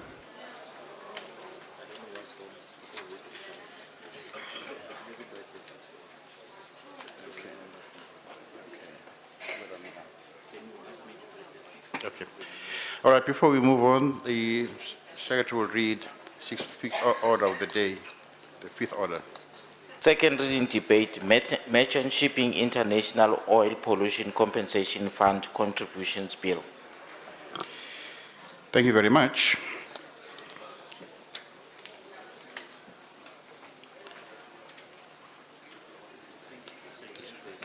Yeah. All right, we go back as there is no list of speakers. Are there any objections to the bill being read a second time? No objections. Agreed to. The Secretary will read the bill a second time. Merchant Shipping International Oil Pollution Compensation Fund Contributions Bill. The bill will be sent to the National Council of Provinces for concurrence. The Secretary will read the seventh order of the day. Consideration of report of Standing Committee on Finance on Merchant Shipping International Oil Pollution Compensation Fund Administration Bill. I now recognize the Honourable the Chief Whip of the Majority Party, the Chief Whip. Honourable Speaker, I move that the report be adopted. The motion is that the report be adopted. Are there any objections? No objections. Agreed to. The Secretary will read the eighth order of the day. Second reading debate, Merchant Shipping International Oil Pollution Compensation Fund Administration Bill. Thank you. As there is no list of speakers, are there any objections to the bill being read a second time? No objections. Agreed to. The Secretary will read the bill a second time. Merchant Shipping International Oil Pollution Compensation Fund Administration Bill. The bill will be sent to the National Council of Provinces for concurrence. The Secretary will read the ninth order of the day. Consideration of request for approval by Parliament of the Benguela Current Convention on environmental protection and conservation of the Benguela Current large marine ecosystem between the Government of the Republic of Angola, the Government of the Republic of Namibia, and the Government of the Republic of South Africa in terms of Section 2312 of Constitution. Honourable Delange.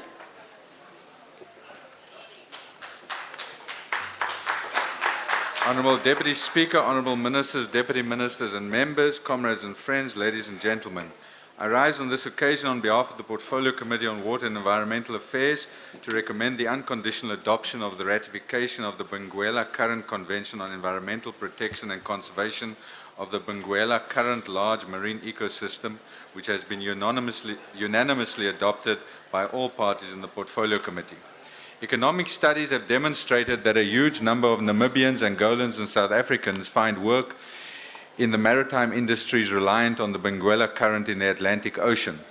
Although the ecological integrity of the Benguela Current Large Marine Ecosystem is still intact, the recent increase in development and industrial activity carries with it the responsibility of protecting and conserving marine resources for the benefit of current and future generations of the three countries, namely Namibia, Angola, and South Africa. The signing of the Benguela Current Convention on 18 March 2013 in Benguela, Angola, represented the culmination of many years of research, consultation, and negotiations. The signing of this unique multilateral agreement was the next logical step after nearly 2 decades of collaboration between the three governments. South Africa is one of the 3 original signatories. The Convention has the potential to be one of the world's most forward-looking and successful international agreements of all time, being the first large marine ecosystem convention in the entire world, as it stands as a model of all large marine ecosystems and an example in successful international cooperation. Never before have nations agreed to such a comprehensive and stringent set of rules to protect the marine environment of a large marine ecosystem. The Benguela Current Convention commits the parties to cooperation, collaboration, and sovereign equality, sustainable use and management of marine resources, the precautionary principle, prevention, avoidance, and mitigation of pollution, the polluter pays principle, and protection of biodiversity in the marine environment and conservation of the marine ecosystem. The Convention seeks to formally establish the Benguela Current Commission as a regional intergovernmental organization with a mandate to promote the sustainable use and management of the Benguela Current Large Marine Ecosystem, also called BCLME. The ratification of this multilateral convention will ensure that sustainable development progresses in an environmentally responsible manner for long-term social and economic benefits for the people of the BCLME region, and that the 3 governments work together to protect marine biodiversity and maintain the integrity of the BCLME region. The convention focuses on creating an institutional structure known as the Benguela Current Commission, which will work towards achieving sustainable development through the following areas of cooperation: minimizing and abatement of pollution, protection of the marine and coastal environment against adverse impact, application of management measures based on the best scientific evidence available, establishing mechanisms for intersectional data collections, sharing and exchange thereof, where possible, reversal and prevention of habitat alteration and destruction, protection of vulnerable species and biological diversity, and taking all possible steps to strengthen and maintain human and infrastructural capacity. The intention of the Convention within the current move in the African Union to strengthen the African continent economically, socially, and politically is indeed commendable, and that it begins to introduce an ecosystem-based approach to managing the BCLME. This means that instead of managing living and non-living marine resources exclusively at the national level, the 3 countries will work together at an international level to tackle common environmental problems and issues such as pollution, the management of shared fish stocks, and the coordination of regional efforts to mitigate the impacts of mineral exploration on the seabed. Approving the Convention and implementing it through legislation is an opportunity to highlight and promote South Africa's support of a strong environmental protection regime in this region and our continent. The Portfolio Committee, having considered the request for approval by Parliament of the Benguela Current Convention on the Environmental Protection and Conservation of the Benguela Current Large Marine Ecosystem, referred to the Portfolio Committee, recommends that the House, in terms of Section 231(2) of the Constitution of the Republic of South Africa of 1996, approve the said convention. I thank you. Thank you, Honorable Tilange. Are there any objection to approval of the Benguela Current Convention on Environmental Protection and Conservation of the Benguela Current Large Marine Ecosystem as it appears on the order paper? No objections agreed to. The Secretary will read the 10th order.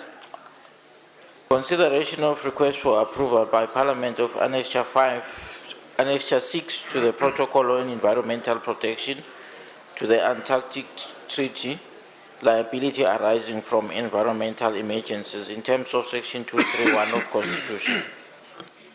Honorable Tilange. Honorable Deputy Speaker, Honorable Members, Deputy Ministers and Members, comrades and friends, ladies and gentlemen, I rise on this occasion on behalf of the Portfolio Committee on Water and Environmental Affairs to recommend the unconditional adoption of Annex 6 to the Protocol on the Environmental Protection of the Antarctic Treaty. Liabilities arising from environmental emergencies, which has been unanimously adopted by all parties, not anonymously, in the Portfolio Committee. The Antarctic Treaty System provides the framework for international cooperation under which various conventions and protocols regarding the Antarctica were negotiated. The objectives of the Antarctica Treaty is to regulate scientific research and the tourism potential of Antarctica to the benefit of all humankind and to preserve the use of the continent exclusively for peaceful purposes. South Africa does not claim sovereignty over any Antarctic territory and does not recognize the right or claim to territorial sovereignty of any other state. South Africa's involvement within the treaty and its subsidiary conventions and protocols are in line with the generally accepted scientific principles for Antarctica and our geographical proximity to Antarctica. The environment of Antarctica is significant because it has been changed very little by people. Scientists can study the area to find out how our environment evolved and still is evolving naturally without human interference. This is relevant to us as our knowledge of environmental behavior and change is vital for shaping our management and conservation practices, which are critical for ensuring environmental sustainability in perpetuity insofar as the needs of future generations are concerned. The original treaty was signed on 1 December 1959 and entered into force on 12 June 1961. South Africa is an original signatory state alongside 11 other parties. Today there are 47 parties to the treaty. The treaty has proved itself to be one of the most forward-looking and successful international agreements of all time, effectively symbolizing a model of international cooperation amongst nation states. It is important to note that several protocols have since been successfully negotiated within the framework of the original treaty, including the Convention on Conservation of Antarctic Seals, the Convention on Conservation of Antarctica Marine Living Resources, the Convention on Regulation of Antarctica Mineral Resource Activities, and lastly, the Protocol on Environmental Protection to the Antarctic Treaty. Annex 6 to the Protocol on the Environmental Protection to the Antarctic Treaty, liabilities arising from environmental emergencies, also referred to as the Madrid Protocol, is the most recent instrument negotiated under the treaty and was introduced to Parliament for consideration and ratification in terms of Section 231(2) of the Constitution of our Republic.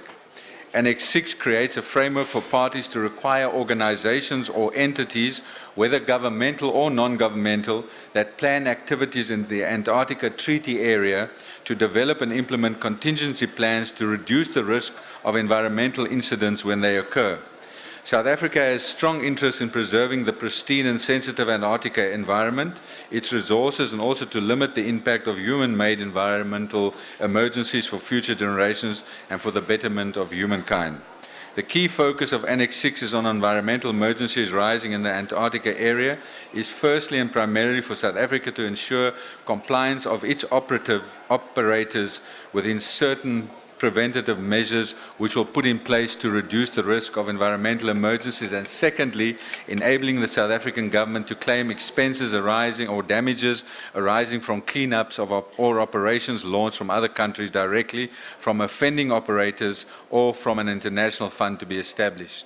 Without a system of compensation in place, the South African government have to take such actions without any certainty that its expenses or damages would be reimbursed by the responsible parties. Annex 6 fully supports South Africa's strategic interest as it advances our goal of protecting the environment, establishes incentives for Antarctica operatives to act responsibly, and provides for the reimbursement of costs incurred by our government when it responds to an environmental emergency caused by others. The Annex will encourage operators to take greater steps to prevent environmental emergencies of especially oil spills. Ratifying Annex 6, which deals with liability arising from environmental emergencies, would provide South Africa with a unique opportunity to highlight and promote its excellent environmental protection image and hence give our nation a respectful voice in multilateral processes. The Portfolio Committee, having considered the request for approval by Parliament of the aforementioned Annex 6, referred to it, recommends that the House ratify Annex 6 to the Protocol on the Environment Protection to the Antarctic Treaty. I thank you very much. Thank you, Honorable Tilange. Are there any objection to the approval of the Annex 6 to the Protocol on Environmental Protection to the Antarctica Treaty as it appears in the order, on the order paper? No objections agreed to. The Secretary will read the 11th order. Consideration of report of Portfolio Committee on Communications on Electronic Communications Amendment Bill. I now recognize the Honorable Chief Whip of the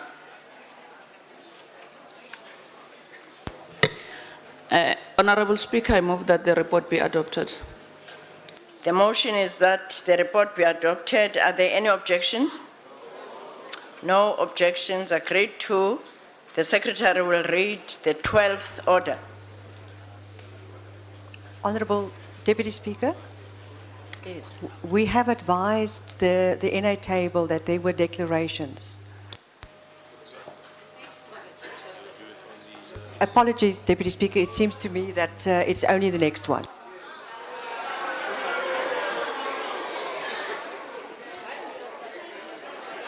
Apology accepted. Honorable Kolwana.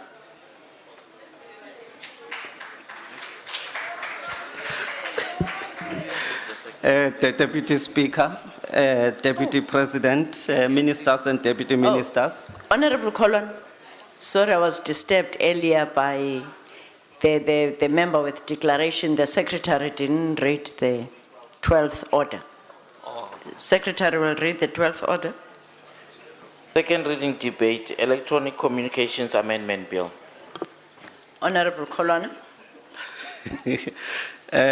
Thank you, Deputy Speaker, Deputy President, Ministers and Deputy Ministers, Members of Parliament, and everyone who's here. Indeed, it is a privilege, therefore, to present in support of the EC Amendment Bill. Indeed, as the African National Congress, we have taken keen interest in this piece of legislation because we believe that it will further strengthen our mode of service delivery and improved quality of life through information and communication technologies, which include postal services. Honorable Deputy Speaker, the ANC has presided over a growing ICT market. The telecommunication market accounts for over 3.7% contribution to GDP, which is up from 2.8% in 2008. South Africa is the 15th largest telecommunications market in the world as we speak. We therefore have to ensure that this growth is quickly translated to service, delivery, and prosperity of our citizens. The ECA amendment deals, amongst other things, with the issues of broadband, the definition, and also, amongst other things, the establishment of the council that will advise the minister in terms of policy development. As you know, that broadband has become a priority project of our country. Amendment 3, amendments in section 3 deals with the rights of the minister to give policy direction to both Inkatha and USASA, and it is important, it is an important intervention because indeed government policy should not be ignored by the regulator or the agency. The Act provides required safeguards in section 3(4) to ensure that Inkatha independence is not interfered with. Section 73 of the bill, among other things, broaden the scope of the E-rate, which means the 50% discount to entities in terms of connectivity. We are extending the E-rate from only the public school to private school, and also extend the E-rate to all health institutions which are established or defined in terms of the National Health Act. Of course, we are also extending the E-rate into universities throughout the country, which we think that is a key intervention in order to make sure that South Africans, in particular students, are able to have access to ICT facilities. Section 89 seeks to provide for an exemption of community broadcasting services licenses from contributing to Universal Service and Access Fund. Indeed, this has been an unintended consequences in terms of the legislation where we've created community media, community broadcasting, and on the same time we required them to pay for the Universal Service Access Fund. This amendment indeed will go a long way in ensuring that we do cure that defect. It is important to reflect that we must recall that during the presentation of the Inkatha Amendment Bill to this House last week, on the 7th, we presented a legislative amendment which is not a stand-alone amendment, but one that works in tandem with this forward-looking bill presented to you today for your consideration. Indeed, Deputy Speaker, I will be asking this House to approve the report on this bill. However, the ANC is grateful to the industry and all interested stakeholders that contributed inputs to enrich this process, and we salute all of you. I further wish to express our appreciation to the former minister and the current minister and the deputy minister for their able leadership, guidance and support since the commencement of the process. A special thanks to the Director General and Team DOC for their contribution. The state law advisors, legal services, the content advisor, the committee secretaries, the committee assistant, and all those who supported the committee during this time. I must also extend my appreciation to the members of the Democratic Alliance for an extensive engagement on this bill. I hope you are not going to be reshuffled after I've said so, so that you continue to do your sterling work in the committee. I thank you. Thank you, Honorable Kolwana. Requests for declarations of vote have been received. I will now allow for up to 3 minutes, one member of each political party wishing to make a declaration, an opportunity to do so. Honorable Killian.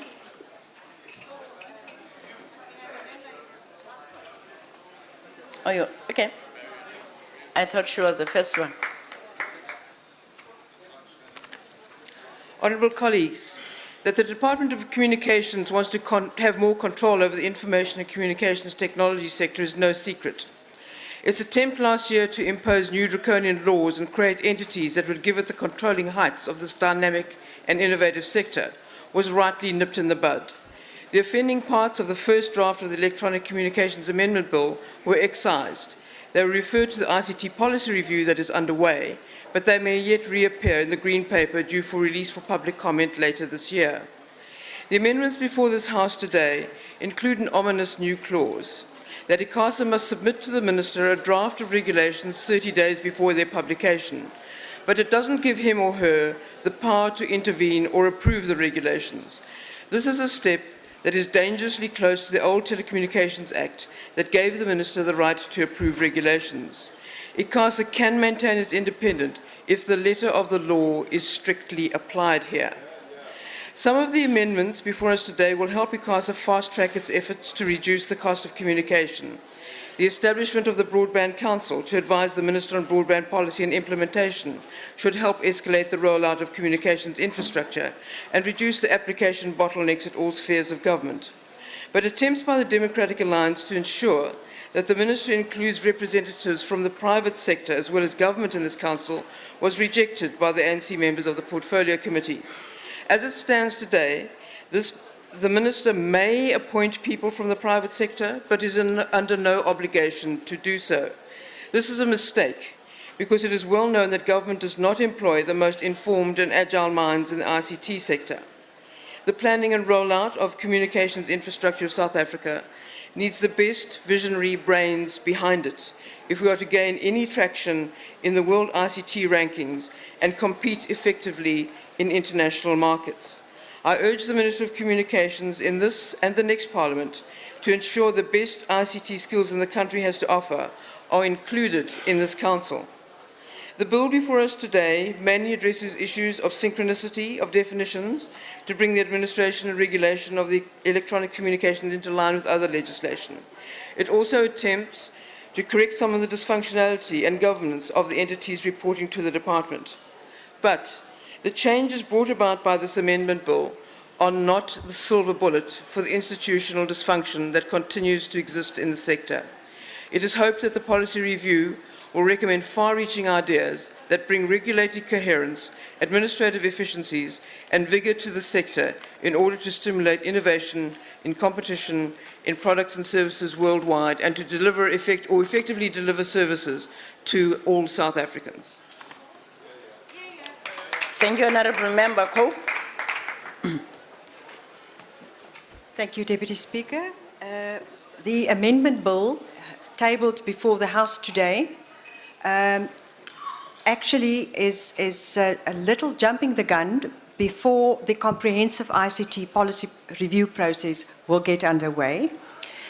The Minister appointed an ICT sector team to review the regulatory framework of this entire sector.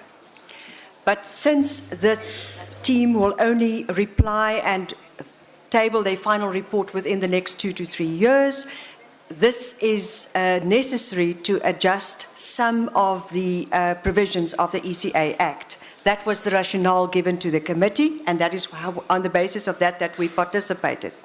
Deputy Speaker, whereas serious efforts were made by members of all parties in the committee's detailed deliberation phase to assess the amendments and its likely implications of the amendments thoroughly, it is indeed regrettable that this very important amendment bill was only introduced in the last months of the fourth Parliament, and that there was vast pressure by the executive on us as a portfolio committee to put the bill through the processes. The late submission is clearly the result of the protracted instability that existed in the office of the former Minister of Communication. And it is a pity that the relevant cabinet cluster did not identify the detrimental impact of the political stalemate more than a year ago. It was detrimental not only on this sector, but also on economic development and job creation broadly in our country. An early alert could have prompted the President to make his political intervention much earlier, and Parliament could have dealt with these very important bills much earlier. Where does this leave Parliament? Deputy Speaker, whereas Parliament will today adopt the amendment bill because it is a unanimous recommendation by the committee, it should continue to be vigilant about the very important and constitutionally enshrined role of the communications regulator, Inkatha. As I have indicated last week, Inkatha is the successor in law of the Independent Broadcasting Authority, which is a Chapter 9 institution. The executive cannot usurp spectrum management and other functions of an independent regulator going forward. The fact is, Deputy Speaker, no legislative amendment can transform an inefficient entity. It is ultimately only an appropriately qualified and experienced counsel, in the case of Inkatha, and executive staff members, rather than political deployees that can turn such institutions around. Secondly, it is important that committee deliberations on legislation should follow the rules of Parliament. These processes are important. The courts have in the past made rulings in favour of private institutions, and we cannot allow that to proceed. Thank you, Honourable Killian. ANC.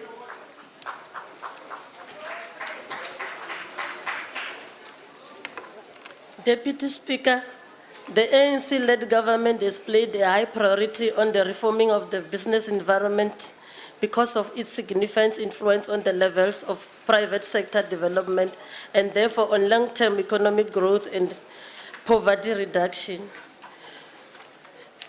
Having said so, Deputy Speaker, let me remind the House that when the African National Congress won the first democratic election in 1994, we inherited a number of sectors that lacked structured legislative frameworks. In relation to the ICT sector, the strategic direction of the ICT and postal sector remained uncoordinated and fragmented. For example, state-owned companies such as Telkom and Centec continue to play the role of being a referee and a player at the same time. In 1996, the ANC-led government provided the much more needed leadership in ICT sector by introducing the progressive legislative frameworks in areas of broadcasting, telecommunication, and e-commerce. Deputy Speaker, it is important to illustrate that this process also refers back to the showcase of the fact that the ANC-led government has at all times ensured that citizens, industry, labor, academics, and government itself are taken along during the development of such an important legislative framework. Deputy Speaker, in the absence of a leadership that is without a vision, policies is unlikely to deliver. This is not the ANC. We continue to observe the global changes in the ICT and postal sector. Some of the changes encourage South Africa to also adapt and ensure that we remain aligned and relevant to the prospective investor expectations, and most importantly, develop legislative framework that will advance people's life and ultimately alleviate poverty. Change is necessary and healthy to ensure that alignment amongst others. There has been a number of changes in our government framework to an extent that some provision of the Act remained out of line. Without a doubt, matters relating to ICT and ICT policy deserves comprehensive examination and discussion in South Africa. The process of developing the ICT framework will continue. Thank you for the opportunity to lead such a stimulating and challenging review. I would like to pay tribute to members of the PCC and all other stakeholders whose commitment, contribution, professionalism, and support made it possible to undertake an exercise of this nature in a tight time frame. The African National Congress supports and endorses the amendment of the Electronic Communication Act as presented. Thank you. Thank you very much, Honorable Member. I now put the question. Are there any objection to the bill being read a second time? No objections, agreed to. The Secretary will read the bill a second time. Electronic Communications Amendment Bill. The bill will be sent to National Council of Provinces for concurrence. The Secretary will read the 13th order. Consideration of request for recommendation of candidate to fill a vacancy on Media Development and Diversity Agency MDDA board. Honorable Kolwana.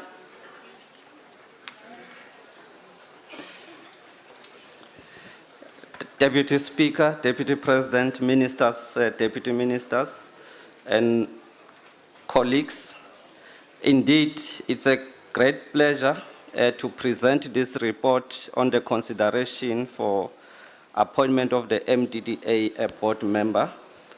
As we all know that MDDA was established in terms of the MDDA Act of 2002.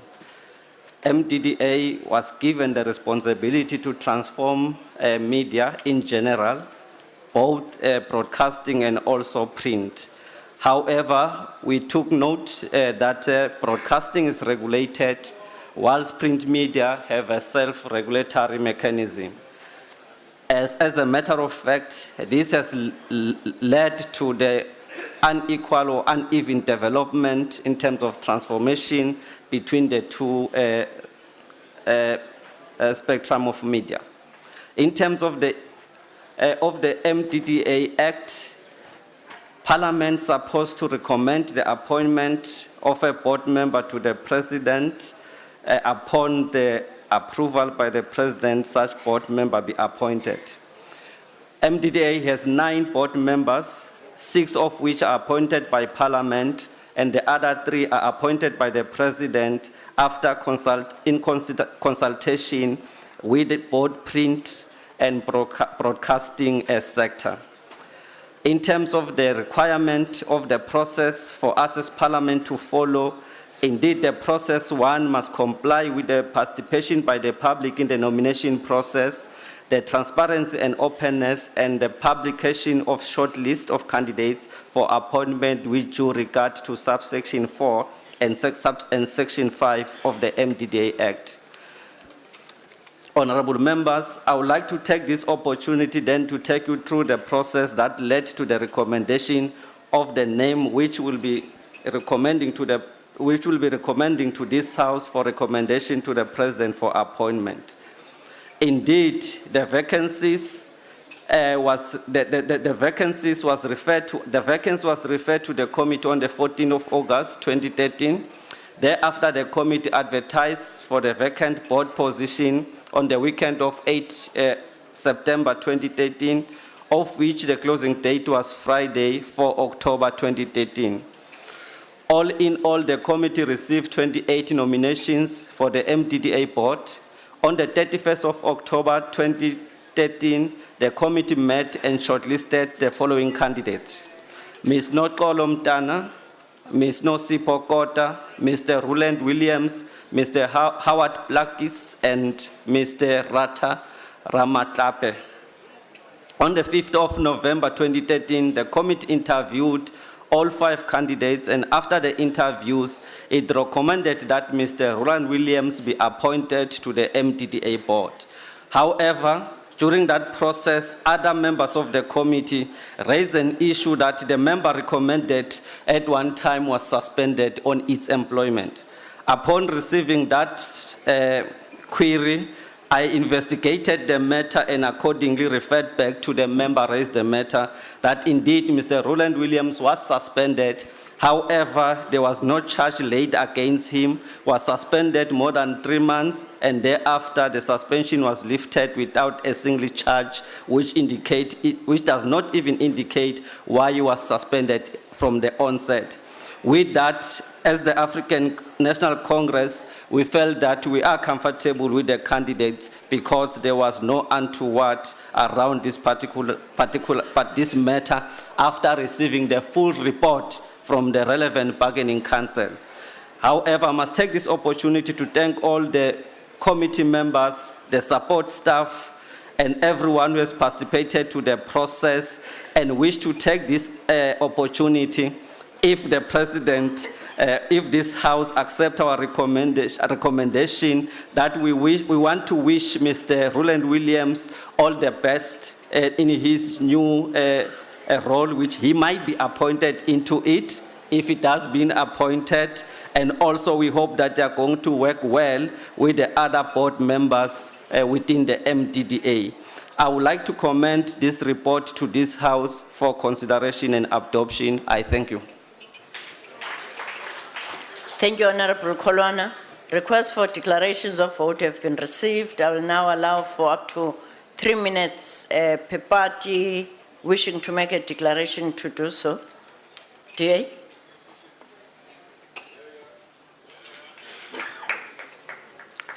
Honourable colleagues, I live in hope that one day the ANC will recognise that there are many, many appropriately skilled and committed South Africans who can contribute ideas, experience and enthusiasm to help our government entities fulfil their mandates.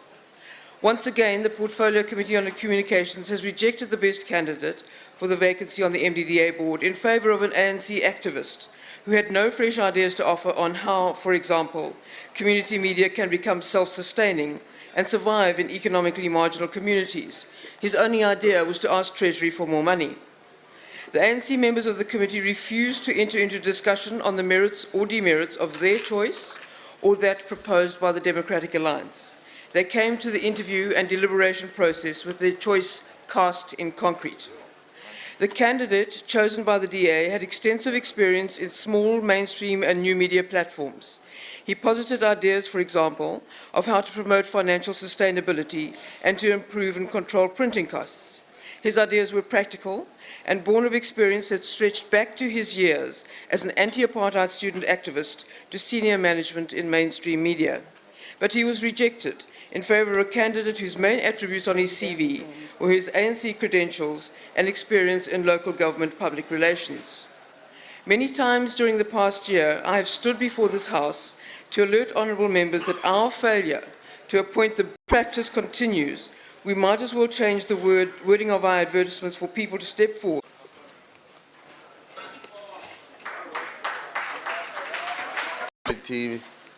Ministers and deputy ministers that the ANC preferred was actually suspended for a long time. And the chairperson did ground for suspending the candidate. And ultimately we thought communication is something that we can't play games with. It is one of the infrastructural needs of the country, which is the pillar stone of the economy that must address poverty and unemployment, that we have planned out that need to be established. The infrastructures, as you remember, of communication, roads and rail, electricity, water, all those infrastructural facilities that are needed as a pillar stone of the economy. I've said that the economy that must address unemployment and socialism in the country. So this is a very important facet of social development, and it is not something that we can play games with. We have appointed, as we have all emphasized, like our chair, this particular candidate because we think he has the necessary skills that are needed, and also he comes from the minority. Any other reason for suspension that is unfounded, we can entertain. And therefore, Honorable Deputy Speaker, would like this candidate to be supported by the House then. Thanks very much. Thank you, Honorable Member. I now put the question. The question before the House is that Mr. Roland Williams be recommended for appointment to the Media Development and Diversity Agency Board. Are there any objections? Madam Deputy Speaker, please record the objection of the Democratic Alliance. And the ID, thank you. The objection of Democratic Alliance and ID would be recorded. Mr. Rowlands Williams accordingly recommended for appointment to the Media Development and Diversity Agency Board. The name of the person recommended for appointment will be forwarded to the President. The Secretary will read the 14th order. Consideration of report of Portfolio Committee on Arts and Culture on approval of composition of panel to reconstitute National Council for Library and Information Services. I now recognize the Honorable Chief Whip of the Majority Party. Honorable Deputy Speaker, I move that the report be adopted. The motion is that the report be adopted. Are there any objections? No objections agreed to. The Secretary will read the 15th order.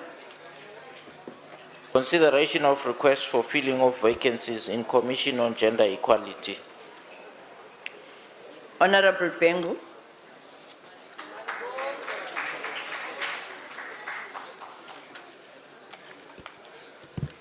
Honorable Deputy Speaker, Deputy President, honorable members, fellow South Africans, I would like to take this opportunity to thank all members of the Ad hoc Committee on the filling of vacancies in the Commission on Gender Equality for a job well done within a very short space of time.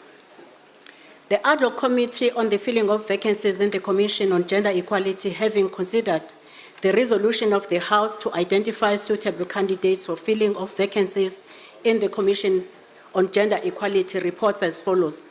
The Ad hoc Committee received 44 nominations.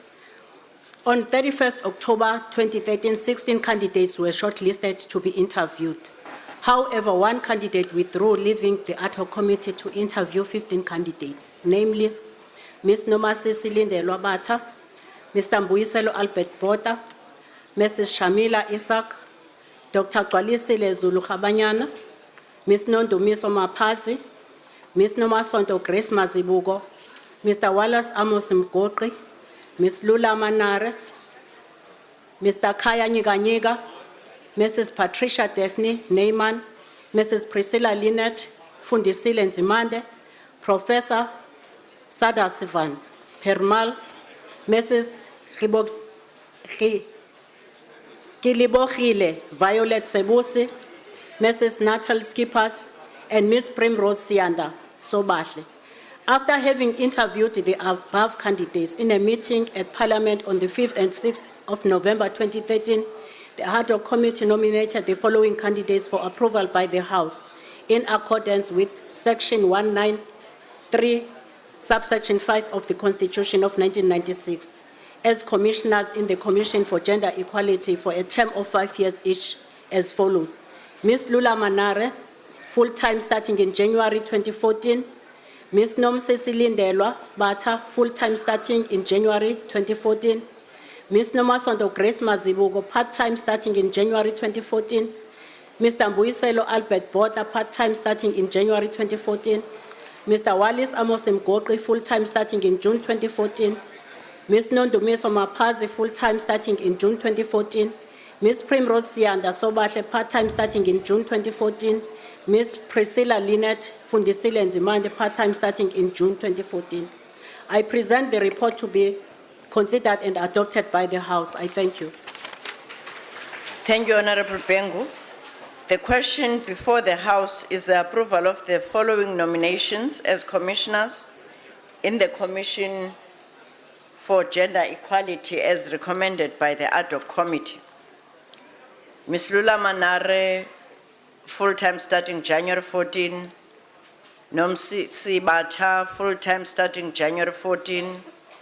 Grace Mazibuko, part-time starting January 14.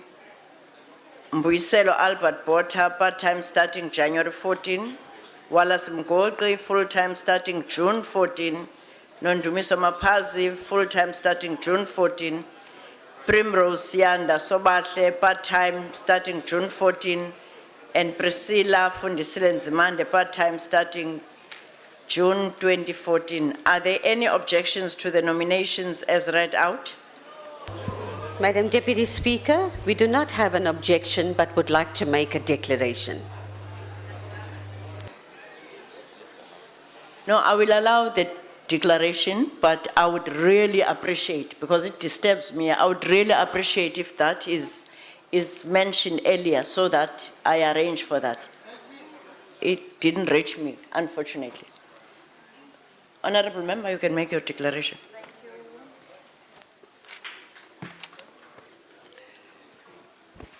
Deputy Speaker, though everything went fairly well during the sitting of the ad hoc committee, being entertained with jazz music and the late arrival of the chairperson of up to 35 minutes on one occasion, without any formal apology, the DA will support the candidates listed.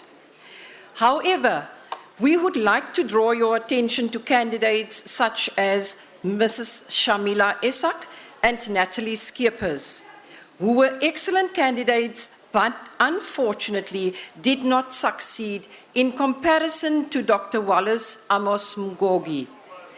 Though a decision was taken on continuity, we must be cautious to award applicants such as Dr. Mgogi, who signed tenders causing the Cape Town Metro Municipality a total loss of 12 million rand during his term of office as municipal manager. According to the applicant, this matter falls within the insurance covering municipal officials for decisions taken whilst in office. This could have been avoided if efficient and effective leadership skills were applied, and the DA is concerned at his appointment and previous lack of judgment. I thank you. I put the question again. Are there any objection to the nomination as read out?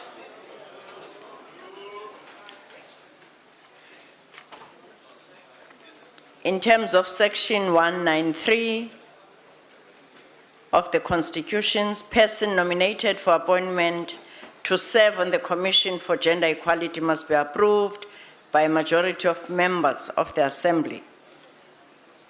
Although a division has not been demanded, members are required to record their support for nominations.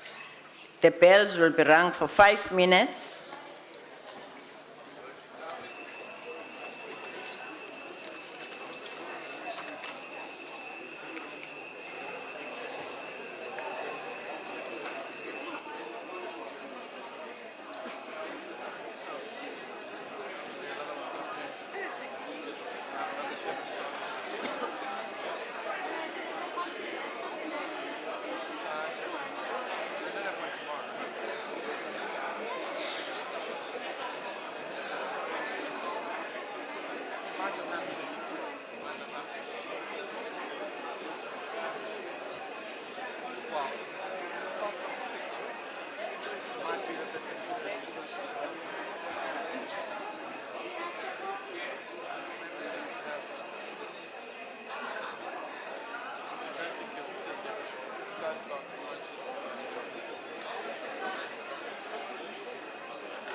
Order. I would like to remind members that they may only record their support from their allocated seats. When requested to do so, members must simply record their support for the recommendation. If a member presses the wrong button, the member may thereafter press the correct button. The last button pressed will be recorded as the member's decision when the process is closed. The question before the House is the approval of the following nominations to serve on the Commission for Gender Equality. Ms. Lula Manare, full-time starting January 2014. Mrs. Nomsisi Lindelwa Bata, full-time starting January 2014.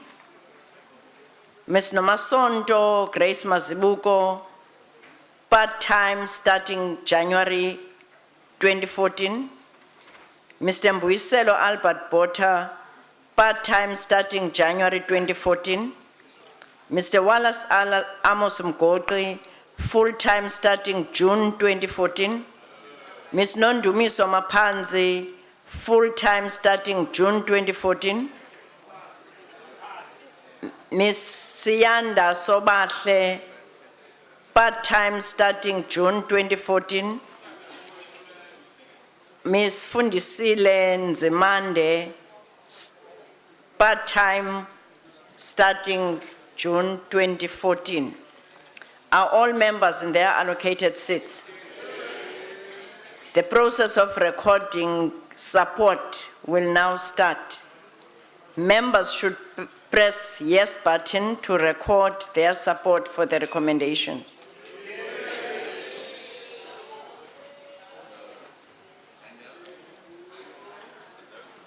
Have all members record?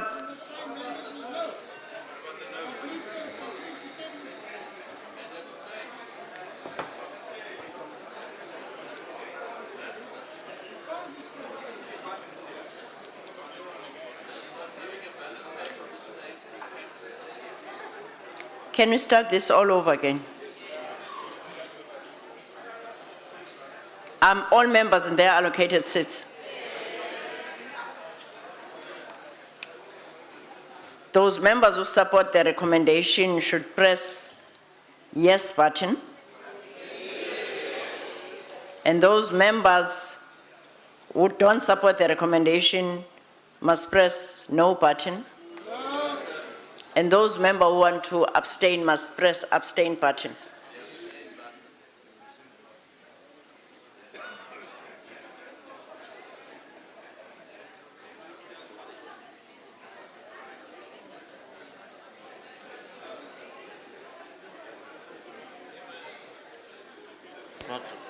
Have all members recorded their support? The process is now closed.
The number is enough, is more than 201.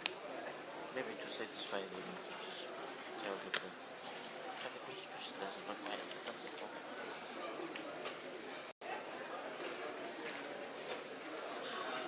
Order, honorable member. The voting result, 237 yes, and no vote, 35, abstention 1. The recommendation is therefore agreed in terms of section 193(5) of the Constitution. The secretary will read the 16th order. Consideration of request for filling of vacancy in South African Human Rights Commission.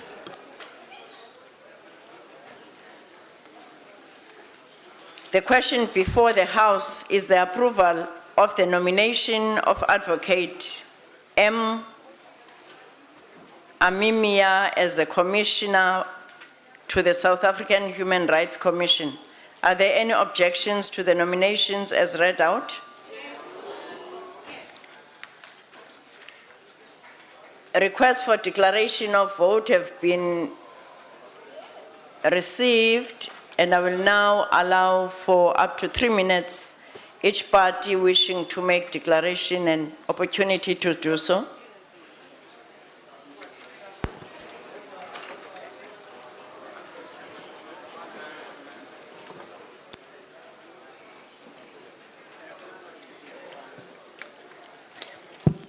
Deputy Speaker, independence is a state of mind. Independent-mindedness is first and foremost the quality which the National Assembly should be looking for when it appoints persons to Chapter 9 institutions, which are independent of government in exactly the same terms as judges are, with a single exception that they are accountable to the National Assembly, the Chapter 9s are. Now, our choice, therefore, was for Professor V. Jaichand, firstly, failing which, our second choice would have been for Dr. W. Gumede. This was for the quality of their thinking and for their independent-mindedness. Professor Jaichand in particular was head and shoulders above all other candidates. Ma'am, now the ANC, however, by majority, seems to have stayed in its comfort zone by choosing Advocate Amir Mia, who is a declared ANC member. Ma'am, I like to stress the fact that he is appropriately, he is very well qualified. He has a very good track record in upholding human rights. We do not doubt his devotion to human rights. We are just not sure who else he might be devoted to. And it is because we simply, you've heard my colleague here today, the Honourable Marion Shin, we have to choose the best.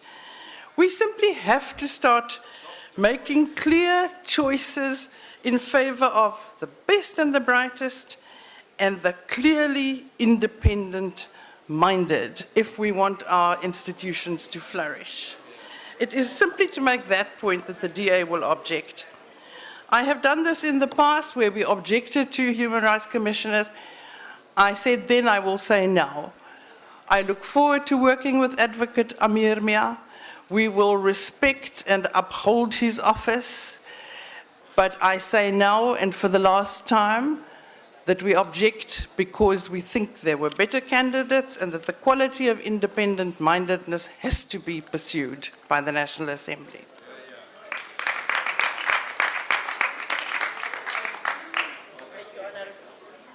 Thank you, Honourable Member. I will put the question again. The question before the House is the approval of the nomination of Advocate Amimia.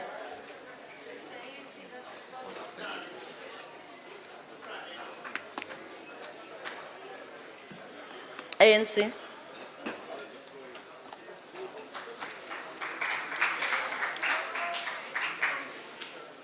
Thank you, Honourable Deputy Speaker. 6 candidates were shortlisted, and this position is a full-time position in the Human Rights Commission.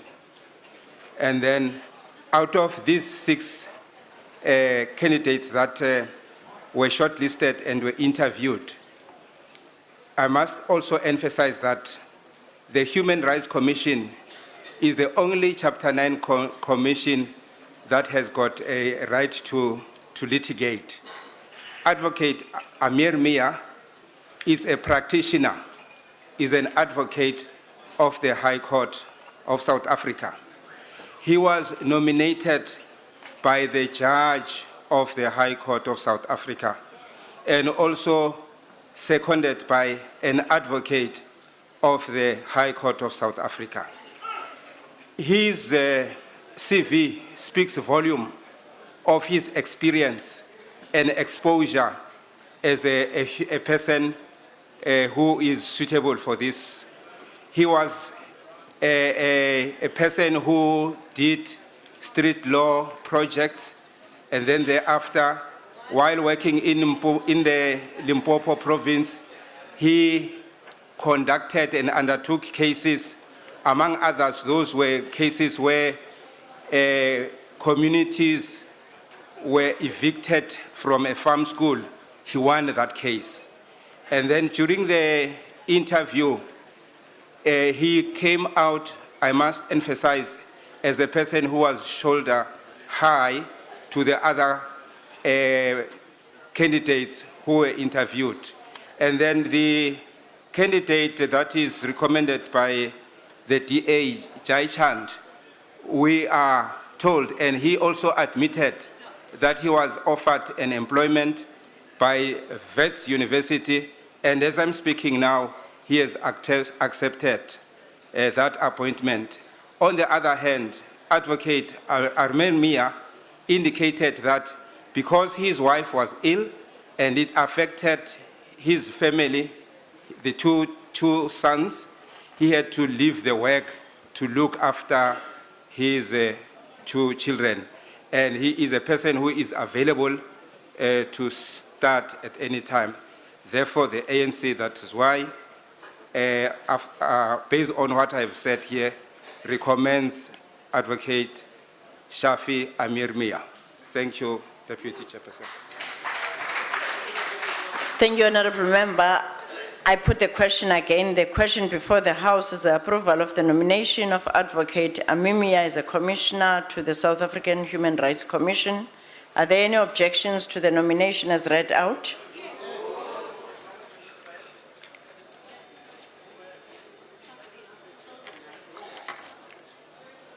I now put the questions. Those in favor will say aye. And those against will say no. I think ayes have it. Order, honourable members, in terms of section 1935 of the Constitution, persons nominated for appointment to serve on the South African Human Rights Commission must be approved by majority of members of the Assembly. Although a division has not been demanded, members are required to record their support for the nomination. At this point, honourable members, I want to point out there's no division that was demanded here. It's a law that makes us record the vote. So it is correct that I ask for members to record their acceptance of the recommendation. Naturally, if you don't, you just not vote. That's what the rule is saying. The bells will be rung for 5 minutes.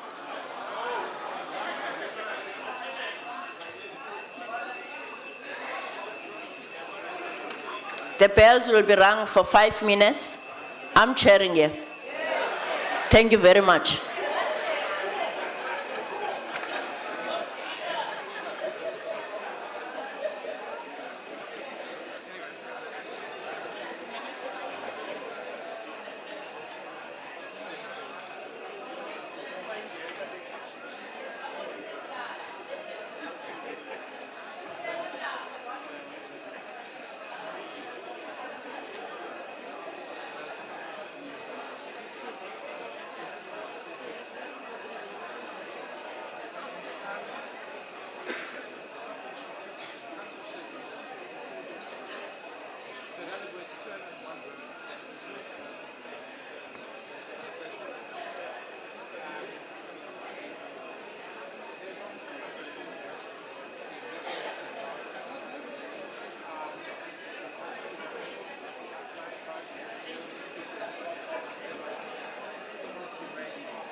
35 was recorded now, the previous vote. Only 35. Yeah.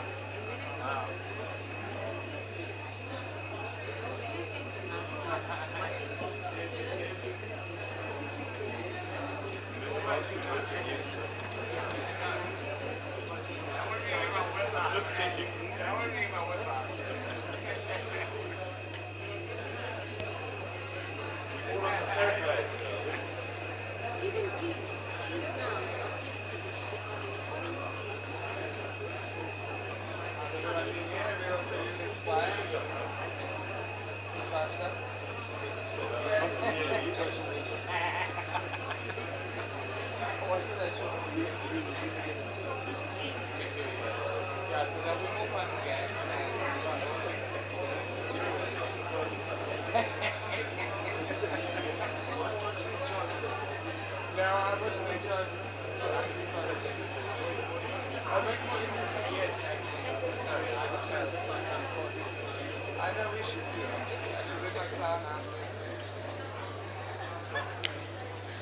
Order.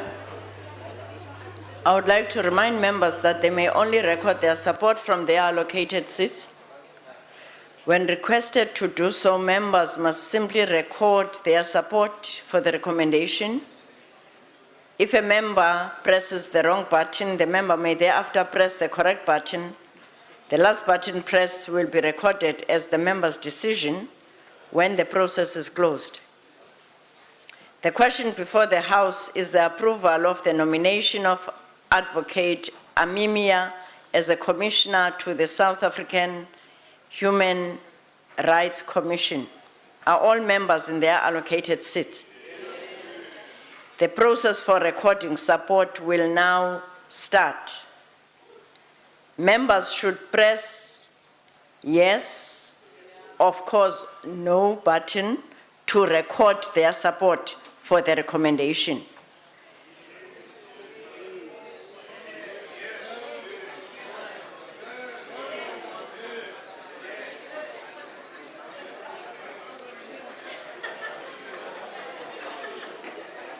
Have all members voted? Have all members voted? The voting is closed.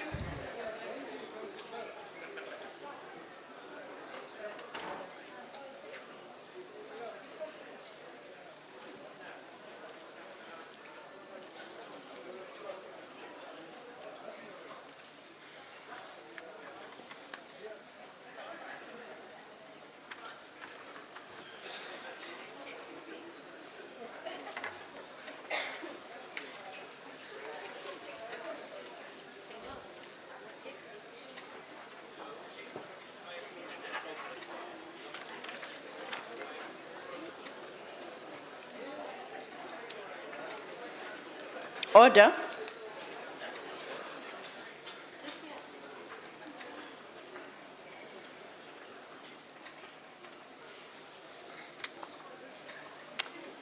"243 members have recorded their support. 37 members yes, no abstention. Therefore, the recommendation 37 members no, madam. No, sorry. 37 no, 243 yes. Therefore, the recommendation is agreed to in terms of section 193(5) of the Constitution.